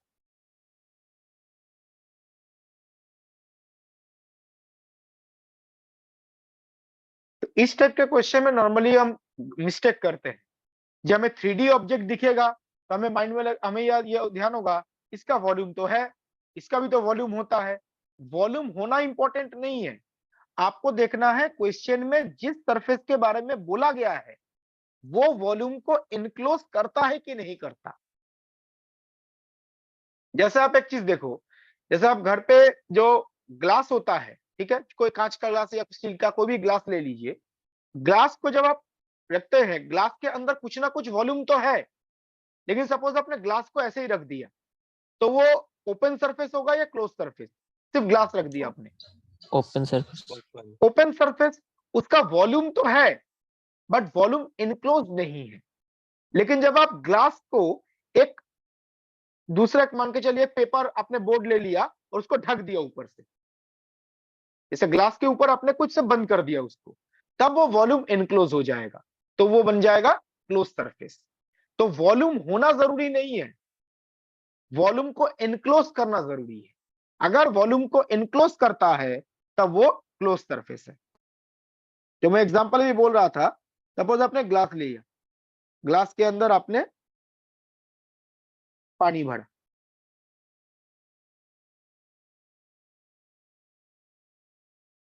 अब मुझे बताओ ये ओपन है या क्लोज्ड है?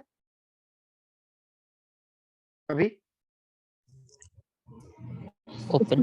ओपन। अभी ओपन है, उस ऊपर वाला पोर्शन खुला हुआ है ना, ये वाला जो पोर्शन है इस तरफ तो खाली है, ये पोर्शन जो है ओपन,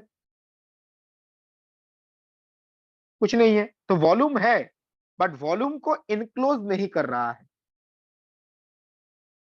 लेकिन आपने क्या किया, इस ग्लास के ऊपर आपने एक ऐसा बोर्ड रख दिया, मान चलिए ऐसे ऐसे ढक दिया इसको,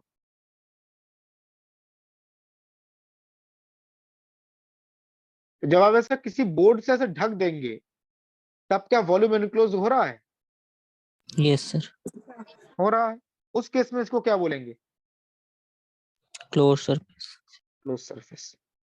तो बी केयरफुल, वॉल्यूम होना इंपॉर्टेंट नहीं है, वॉल्यूम हो सकता है इसका मतलब नहीं है वो क्लोज सरफेस होगा, वॉल्यूम को इनक्लोज करना इंपॉर्टेंट है।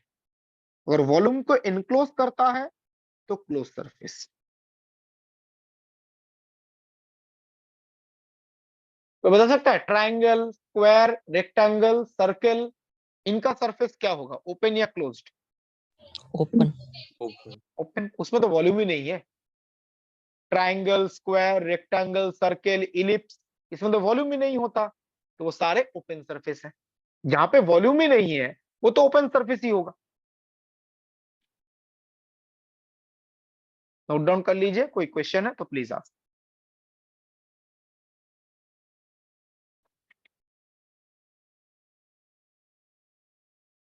मान लीजिए क्वेश्चन आपको बोला गया surface of A hollow cylinder, surface of A solid cylinder, open है क्लोज्ड है?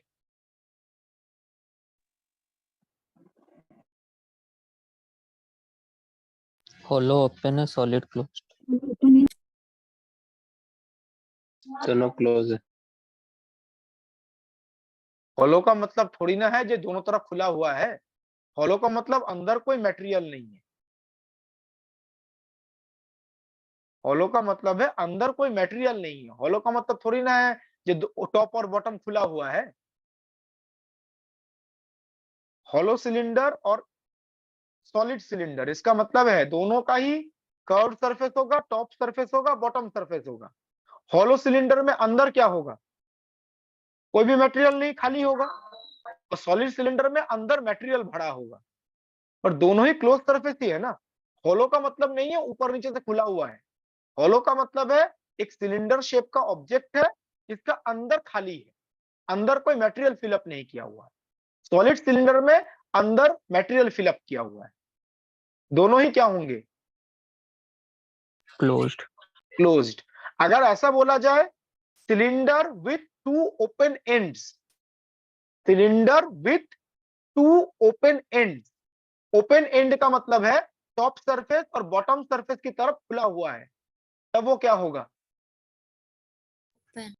तब ओपन होगा। तो cylinder with to open ends, ये ओपन सरफेस है, बिकॉज टॉप बॉटम खुला हुआ है। हॉलो सिलेंडर हो या सॉलिड सिलेंडर हो, तीनों सरफेसेस होंगे क्लोज्ड। अंदर मटेरियल रहे या ना रहे उससे कोई फर्क नहीं पड़ता। समझ में आया? Yes sir.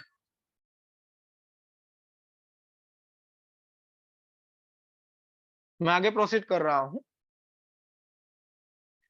अब जो यहां पे बताया गया था, ये सरफेस इंटीग्रेशन में जो इनकैप आता है, इनकैप किस तरफ होगा, डायरेक्शन क्या होगा, normal to the area. Outward. Normal to the surface. ठीक है। अब ये नॉर्मल जो है ना, ये नॉर्मल किस तरफ होगा, उसके लिए जो कन्वेंशन यूज होता है उसके बारे में थोड़ा डिस्कस कर लेते हैं। यहाँ पे आपको कुछ टू डायमेंशनल ऑब्जेक्ट दिख रहे होंगे, ट्रायंगल, रेक्टेंगल, सर्कल, इलिप्स। तो all these are two dimensional objects. इसका कोई वॉल्यूम नहीं है, टू डायमेंशनल ऑब्जेक्ट्स है। तो टू डायमेंशनल ऑब्जेक्ट्स के लिए इनकैप कैसे पता करते हैं, देखिए। ये जो टू डायमेंशनल ऑब्जेक्ट है, इनका जो बाउंड्री है वो एक कर्व है।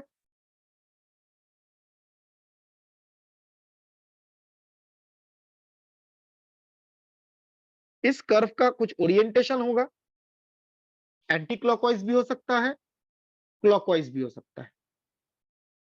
नॉर्मली क्वेश्चन में गिवन होता है, अगर नहीं गिवन है तो क्या मान के चलेंगे, एंटी क्लॉकवाइज। क्लॉकवाइज।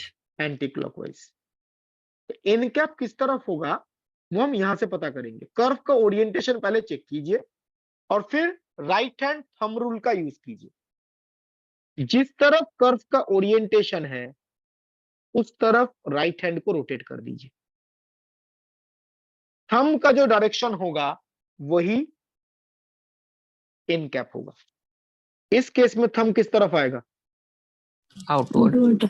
आउटवर्ड, बाहर की तरफ। जो दूसरा एग्जांपल है रेक्टेंगल, इसमें क्लॉकवाइज है। इसमें अगर आप राइट हैंड को रोटेट करो, थंब किस तरफ आएगा, इनवर्ड। इनवर्ड। इनकैप अंदर की तरफ, इनवर्ड नॉर्मल होगा। तो ये थोड़ा सा ध्यान रखिएगा। 2D ऑब्जेक्ट के लिए हम कर्व का ओरिएंटेशन चेक करते हैं। कर्व का ओरिएंटेशन जिस तरफ है उस तरफ राइट हैंड को रोटेट करेंगे। हम का जो डायरेक्शन होगा वो इनकैप को रिप्रेजेंट करेगा।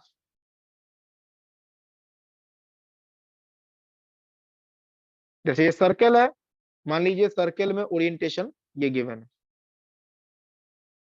इनकैप अंदर की तरफ होगा, बाहर की तरफ,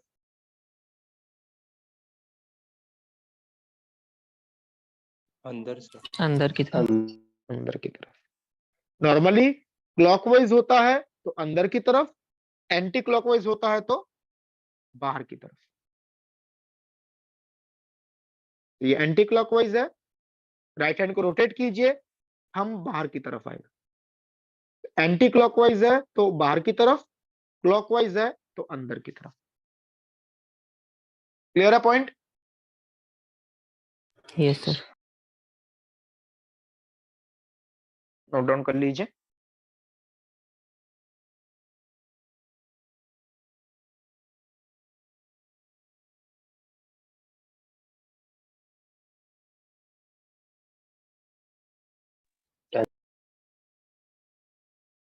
ओके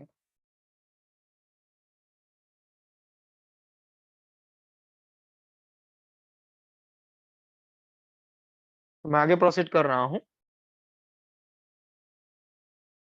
अब ये तो गया 2D ऑब्जेक्ट्स के लिए कैसे आइडेंटिफाई करते हैं। What about 3D object?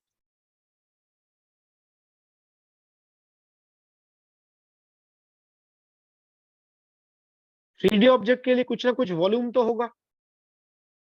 2D object में कोई वॉल्यूम नहीं था, 3D ऑब्जेक्ट में कुछ ना कुछ वॉल्यूम होगा। इस केस में क्या करते हैं, इनकैप किस तरफ होता है, वॉल्यूम से बाहर की तरफ, आउटवर्ड नॉर्मल, वॉल्यूम से बाहर की तरफ। जैसे आप देखो ये क्यूब का जो एग्जांपल है, दिस इज द वॉल्यूम। आप मान लीजिए आप इस सरफेस के लिए कैलकुलेशन कर रहे हैं,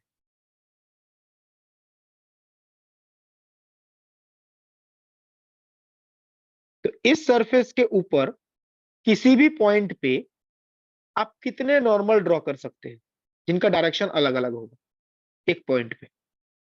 2। एक से यस सर 2 डायरेक्शन अलग होगा, दो होंगे, एक इनवर्ड एक आउटवर्ड। जैसे कोई भी एक पॉइंट ले लेते हैं, एक नॉर्मल आप इधर ड्रॉ कर सकते हो, एक नॉर्मल इसके ऑपोजिट ऐसे ड्रॉ कर सकते हैं। इनकैप किसको बोलेंगे,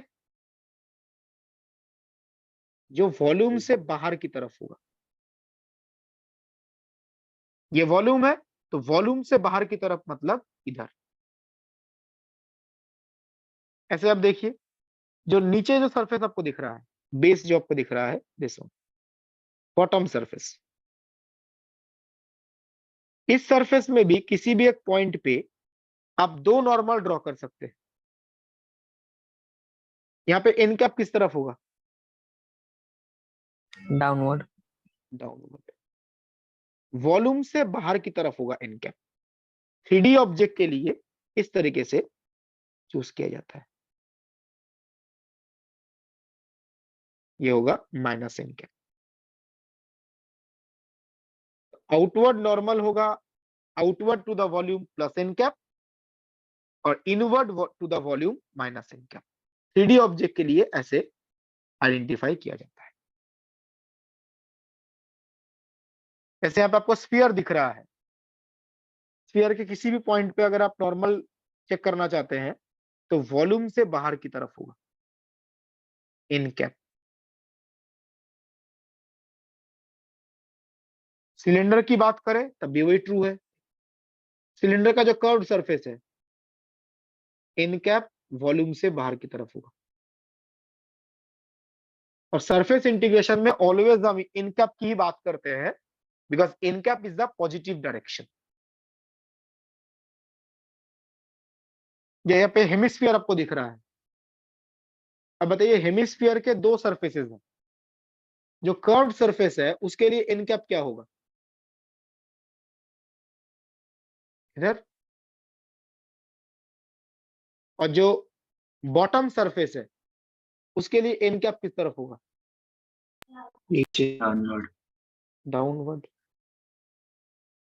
वॉल्यूम से बाहर की तरफ, ये ध्यान रखिएगा, नोट डाउन कर लीजिए। सर अगर कोएक्सियल स्फीयर रहा सॉलिड तो इनर जो सरफेस होगा उसका डायरेक्शन किधर होगा? अंदर की तरफ होगा, वॉल्यूम से बाहर की तरफ है ना, तो कौन से वॉल्यूम की बात कर रहे हैं, दो सिलेंडर के बीच में जो है। Yes sir. यहाँ पे मान लीजिए कोएक्सियल सिलेंडर,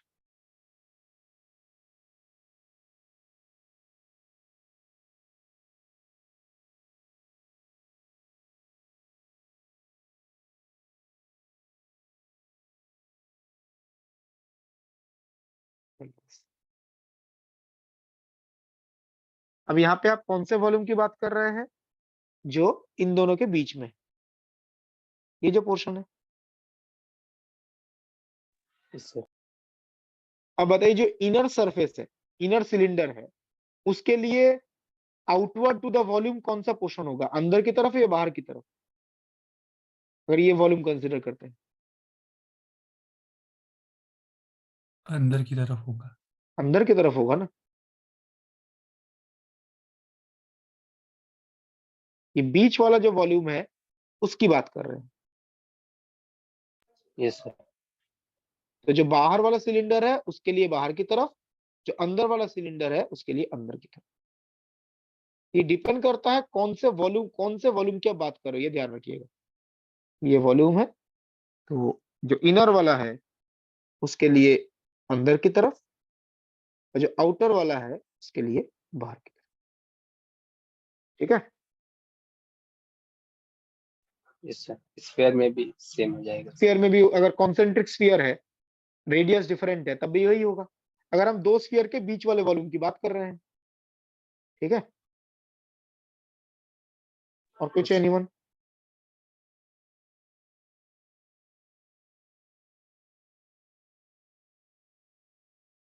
सर ये तो कोई वॉल्यूम का पर्टिकुलर सरफेस का डायरेक्शन है, अगर पूरा वॉल्यूम का पूछेगा तो कौन सा डायरेक्शन लेंगे? वॉल्यूम के दो सरफेसेस है ना, आप एक डायरेक्शन कैसे बोल सकते हो, दो अलग अलग सरफेस है, ये दोनों एक सरफेस थोड़ी ना है। जो ये वॉल्यूम है इसका जो बाउंड्री है, एक इनर बाउंड्री है, एक आउटर बाउंड्री है। तो दो अगर बाउंड्री अलग अलग है तो दोनों का डायरेक्शन भी तो अलग अलग होगा। आप सिंगल डायरेक्शन कैसे बोल सकते हो? जैसे ये वॉल्यूम, इस वॉल्यूम के कितने बाउंड्रीज हैं? एक। एक ही है, तो डायरेक्शन भी एक ही होगा। अब यहाँ पे जो वॉल्यूम है जिसको मैंने वायलेट कलर से शेड किया है, इसका एक इनर बाउंड्री है, एक आउटर बाउंड्री है, दोनों के लिए डायरेक्शन अलग होगा। अगर हम इनर बाउंड्री की बात करें तो वॉल्यूम से बाहर की तरफ मतलब इधर आएगा, और आउटर बाउंड्री के लिए बाहर आएगा। तो सिंगल नहीं बोल सकते, तो बोलना ही पड़ेगा इनर बाउंड्री के लिए यह है, आउटर बाउंड्री के लिए यह है।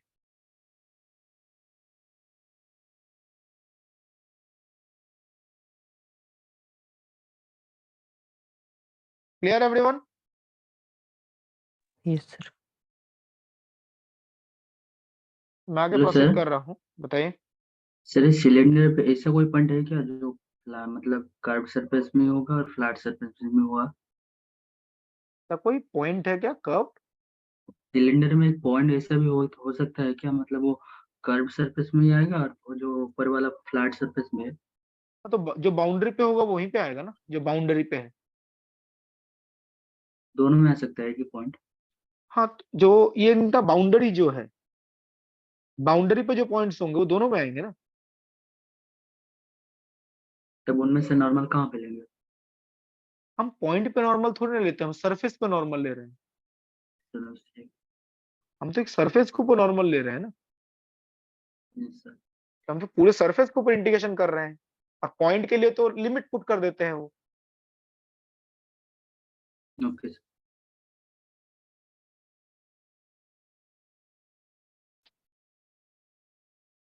और कुछ है एनीवन?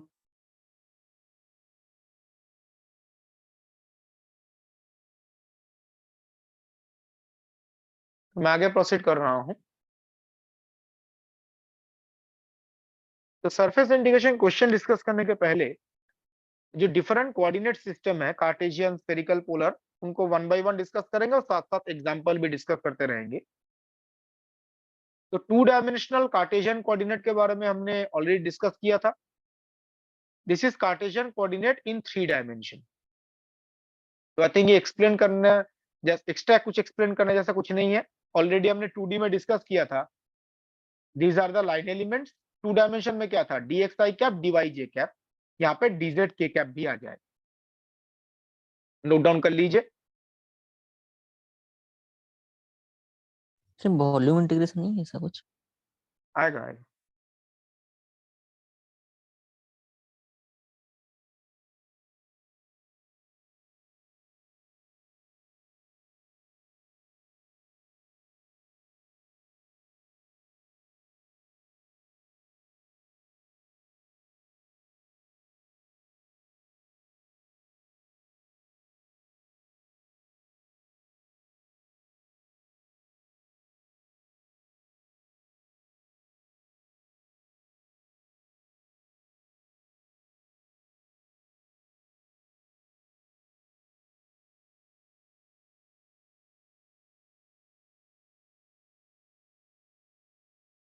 Done sir.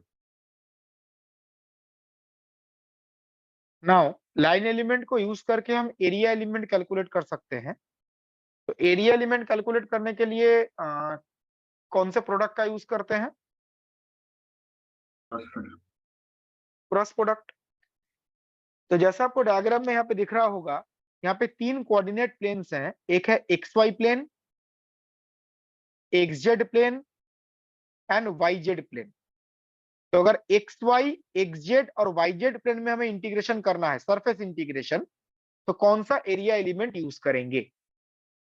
तो देखिए, पहले अगर हम एक्स वाई प्लेन की बात करें, एक्स वाई प्लेन या parallel to x Y plane, दोनों के लिए सेम एरिया एलिमेंट होगा।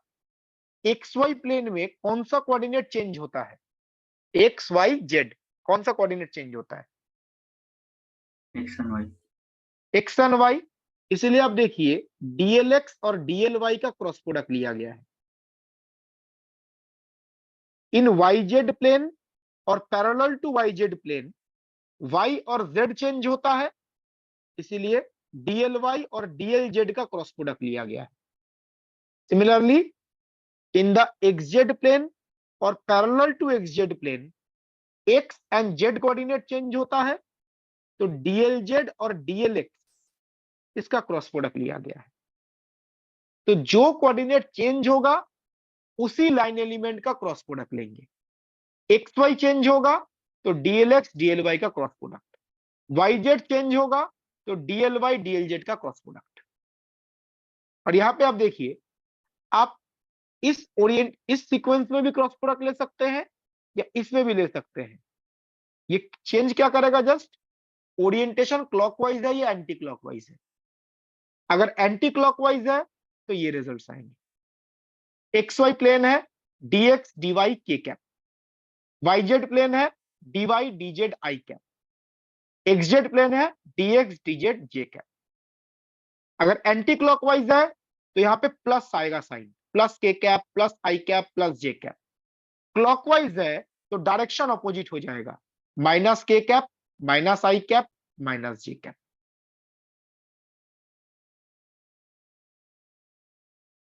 ओके, तो एक्स वाई वाई जेड और एक्स जेड प्लेन में अगर इंटीग्रेशन करना है, सरफेस इंटीग्रेशन, तो इन एरिया एलिमेंट्स का आप यूज करेंगे। एंटी क्लॉकवाइज ओरिएंटेशन है तो ये यूज करेंगे, क्लॉकवाइज ओरिएंटेशन है तो ये यूज करेंगे। नोट डाउन कर लीजिए।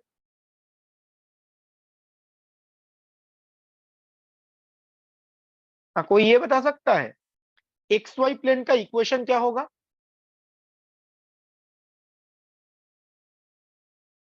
z equal to 0. Right, x Y plane का इक्वेशन है z इक्वल टू 0। और parallel to x Y plane? z equal to constant. Right, z equal to some constant. वैसे ही एक्स जेड प्लेन का equation होगा y equal to 0, parallel to x z का equation होगा y equal to some constant.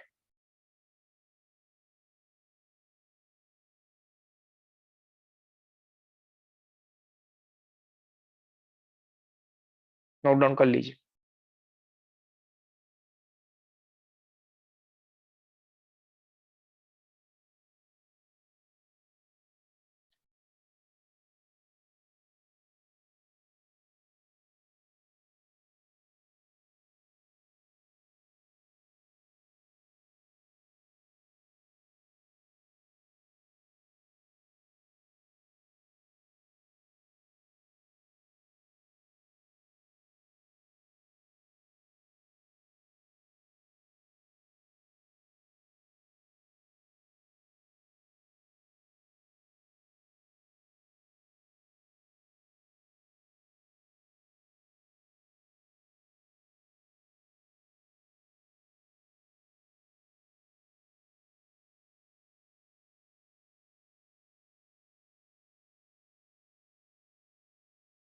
Done sir.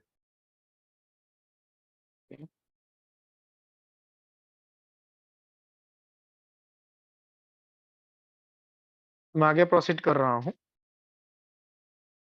तो जैसे line element का cross product calculate करते हैं तो एरिया एलिमेंट या सरफेस एलिमेंट आता है, वैसे ही लाइन एलिमेंट का अगर आपने स्केलर ट्रिपल प्रोडक्ट कैलकुलेट किया a dot b cross c, तो वॉल्यूम एलिमेंट को रिप्रेजेंट करेगा। तो volume element dv is scalar triple product of line elements a dot b cross c. Line elements का जो स्केलर ट्रिपल प्रोडक्ट है वही volume element है, dx dy dz। आप पहले ये क्रॉस प्रोडक्ट कैलकुलेट करो, फिर डॉट प्रोडक्ट ये आ जाएगा। तो this is the volume element in Cartesian coordinate, ठीक है, dv। अगर वॉल्यूम इंटीग्रेशन कैलकुलेट करना है तो हम इस वॉल्यूम एलिमेंट का यूज करते हैं। Now the most important thing, ये कार्टेशियन कोऑर्डिनेट हम किस टाइप के क्वेश्चन में यूज करेंगे, क्वेश्चन पढ़ के समझना भी पड़ेगा कि इस क्वेश्चन में हम कार्टेशियन कोऑर्डिनेट यूज करेंगे। First point, Cartesian coordinate can be used to calculate line integral along straight line, triangle, square, rectangle, parabola। इन कर्व्स के along अगर आपको लाइन इंटीग्रेशन पूछा गया है तो हम कार्टेशियन कोऑर्डिनेट का यूज करेंगे। Second point, it can be used to calculate surface integral over the surface of triangle, square, rectangle, cube, cuboid. ये जो ऑब्जेक्ट्स हैं, triangle, square, rectangle, cube, cuboid, इनके सरफेस के ऊपर अगर इंटीग्रेशन कैलकुलेट करना है तो भी हम कार्टेशियन कोऑर्डिनेट का ही यूज करते हैं। And last one, to calculate volume integral inside the volume of a cube and cuboid. Cube या क्यूबॉइड के लिए अगर हमें वॉल्यूम इंटीग्रल कैलकुलेट करना है तब भी हम कार्टेशियन कोऑर्डिनेट का यूज करेंगे। लाइन इंटीग्रेशन कैलकुलेट करना है तो लाइन एलिमेंट का यूज होगा, सरफेस इंटीग्रेशन कैलकुलेट करना है तो सरफेस एलिमेंट या एरिया एलिमेंट का, और वॉल्यूम इंटीग्रल कैलकुलेट करना है तो वॉल्यूम एलिमेंट का। अगर क्वेश्चन में वर्क डन पूछा गया है तो लाइन इंटीग्रेशन कैलकुलेट करेंगे, फ्लक्स पूछा गया है तो सरफेस इंटीग्रल कैलकुलेट करेंगे, और volume integral normally divergence theorem के क्वेश्चंस में हम वॉल्यूम इंटीग्रल का यूज करेंगे। डाइवर्जेंस थ्योरम यूज करके हम सरफेस इंटीग्रल को वॉल्यूम इंटीग्रल में कन्वर्ट कर सकते हैं। तो ये जो वॉल्यूम इंटीग्रल वाला पार्ट होगा ना, वो भी फ्लक्स से ही कनेक्टेड होगा।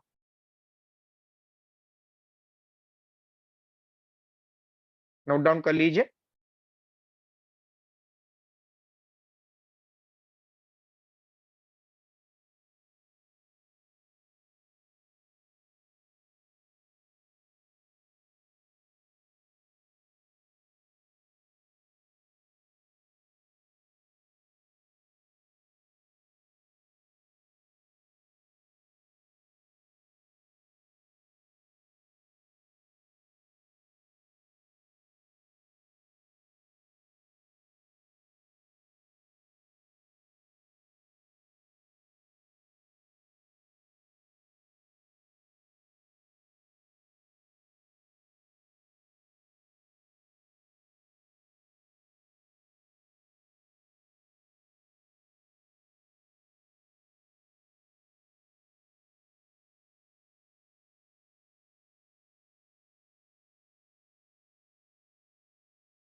Done. तो आज का क्लास यहीं पे स्टॉप करते हैं, नेक्स्ट क्लास में हम आगे प्रोसीड करेंगे, ठीक है। मैं इसका डीपीपी शीट शेयर कर दूंगा, क्वेश्चन ट्राई कीजिएगा। किसी कोई क्वेश्चन है अभी या डाउट है तो प्लीज आस्क। Sir, DPP 7 का क्वेश्चन नंबर 7। बिल्कुल।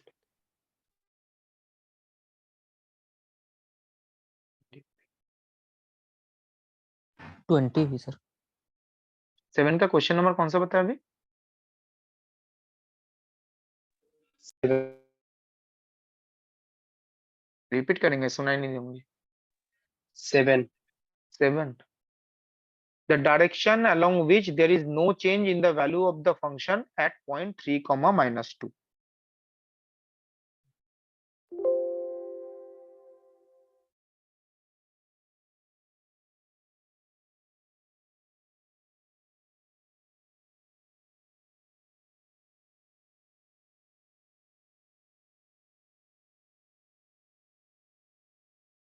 इसमें बोला गया है फंक्शन के वैल्यू में कोई चेंज नहीं होगा। फंक्शन के वैल्यू में जो चेंज होता है उस रेट ऑफ चेंज को हम डायरेक्शनल डेरिवेटिव से रिप्रेजेंट करते हैं। अगर फंक्शन के वैल्यू में कोई चेंज नहीं है तो रेट ऑफ चेंज कितना होगा? 0. तो रेट ऑफ चेंज 0 होने का मतलब है जो डायरेक्शनल डेरिवेटिव है उसका वैल्यू भी कितना आएगा? 0। इस फंक्शन में कोई चेंज नहीं है तो rate of change 0, directional derivative 0। तो अब जस्ट क्या करो, जो फंक्शन है ना उसका ग्रेड कैलकुलेट करो एट पॉइंट 3, -2। इसका ग्रेड अगर आप कैलकुलेट करते हो तो ये कुछ आएगा, एक्सपोनेंशियल का डेरिवेटिव तो पहले एक्सपोनेंशियल ही रहेगा,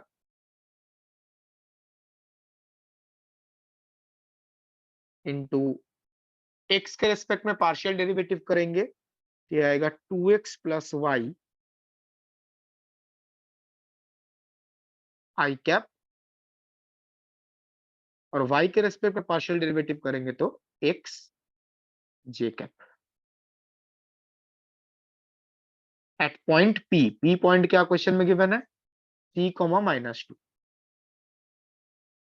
और हमें यही पूछा गया है किस डायरेक्शन में चेंज नहीं होगा, मतलब बेसिकली आपको a कैप कैलकुलेट करना है, कौन सा डायरेक्शन है जिसके अलोंग 0 आएगा। तो यहाँ पे अगर आप x और y का वैल्यू रिप्लेस कर दो, ये आएगा 9 - 6, तो e⁻³ इंटू 2x + y, 6 - 2 4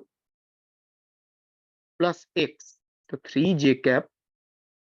और जो a कैप है इसको आप एज्यूम कर लो a1 i cap plus a2 j cap. ये डायरेक्शन ही आपको कैलकुलेट करना है, इसको हमने एज्यूम कर लिया।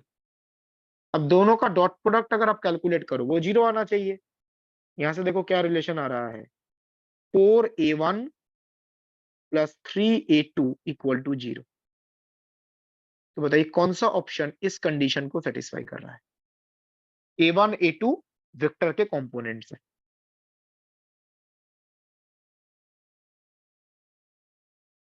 कीजिए, I think first option 0.6 × 4, 0.8 × 3, right. जो फर्स्ट ऑप्शन है उसमें जो a1 a2 है वो देखो इस कंडीशन को सेटिस्फाई कर रहा है। फर्स्ट ऑप्शन में a1 कितना है? 0.6, a2 है -0.8, सेटिस्फाई करेगा। ये साइन चेंज कर दो, -0.6 + 0.8, सेटिस्फाई कर रहा है। Yes. और कौन सा क्वेश्चन था? 20। 20।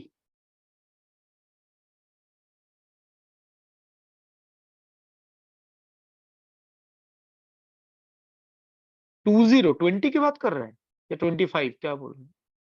20 सर, 20। 20 में क्या डाउट? वेक्टर फंक्शन इरोटेशनल होने का क्या मतलब होगा?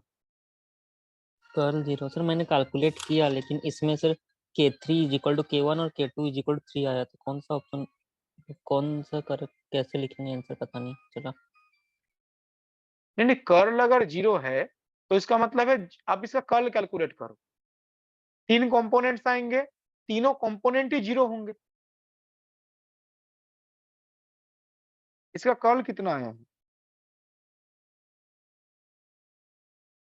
कर्ल कैलकुलेशन में कुछ गलती हुआ है, इसको दिक्कत। कर्ल इसका आएगा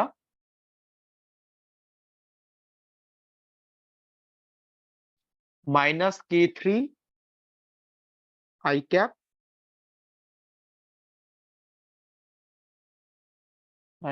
सॉरी गलत लिखा है, -k3 minus +2 i cap plus फिर आएगा ये del del Z of this minus K1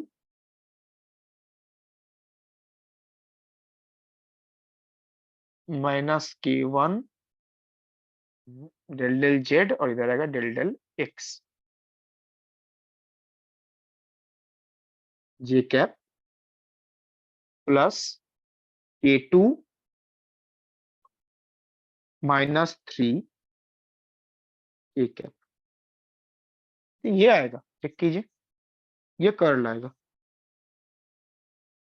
और कर्ल 0 होने का मतलब है जितने भी कंपोनेंट्स आएंगे वो तीनों क्या होंगे, 0।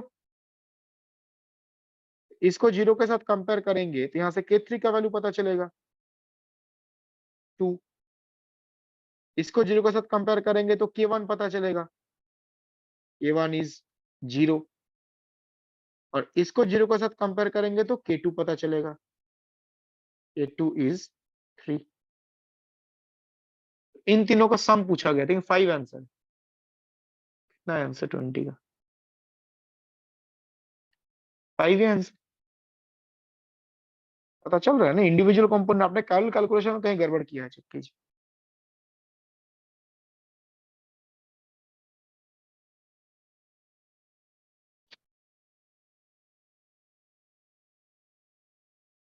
Anything else? सर वो जो हम लोग कहते हैं ना, मतलब कॉम्प्लेक्स एनालिसिस ऑफ फॉरियर और मल्टीपल इंटीग्रल की मतलब वीडियो अपलोड है, तो हम लोग को वही देखना है कि आप पढ़ाएंगे हम लोग को। वो ही देख लीजिए अभी।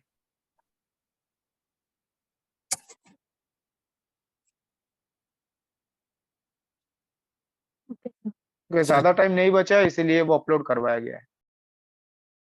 सर कॉम्प्लेक्स के स्टार्टिंग 4 लेक्चर देखने हैं ना? एक कॉम्प्लेक्स के अभी देखना 3 लेक्चर अपलोड हुए हैं, वही 3 देखने। Okay sir. जैसे पहले जो हुआ था वो नेट मतलब वो TFR जस्ट उसके सबका था। अभी 3 लेक्चर अभी अपलोड होंगे 2-3 दिन पहले, वो 3 लेक्चर स्पेसिफिकली जैम के हैं। Okay sir. सर अब क्लास नहीं होंगे? नहीं, वेक्टर का तो होगा, वेक्टर तो कंप्लीट कराएंगे ना। Yes sir. सर डाउट के और डाउट के लिए डाउट का क्लास होंगे बिल्कुल। Thank you sir. Thank you sir. Thank you very much everyone. Thank you sir.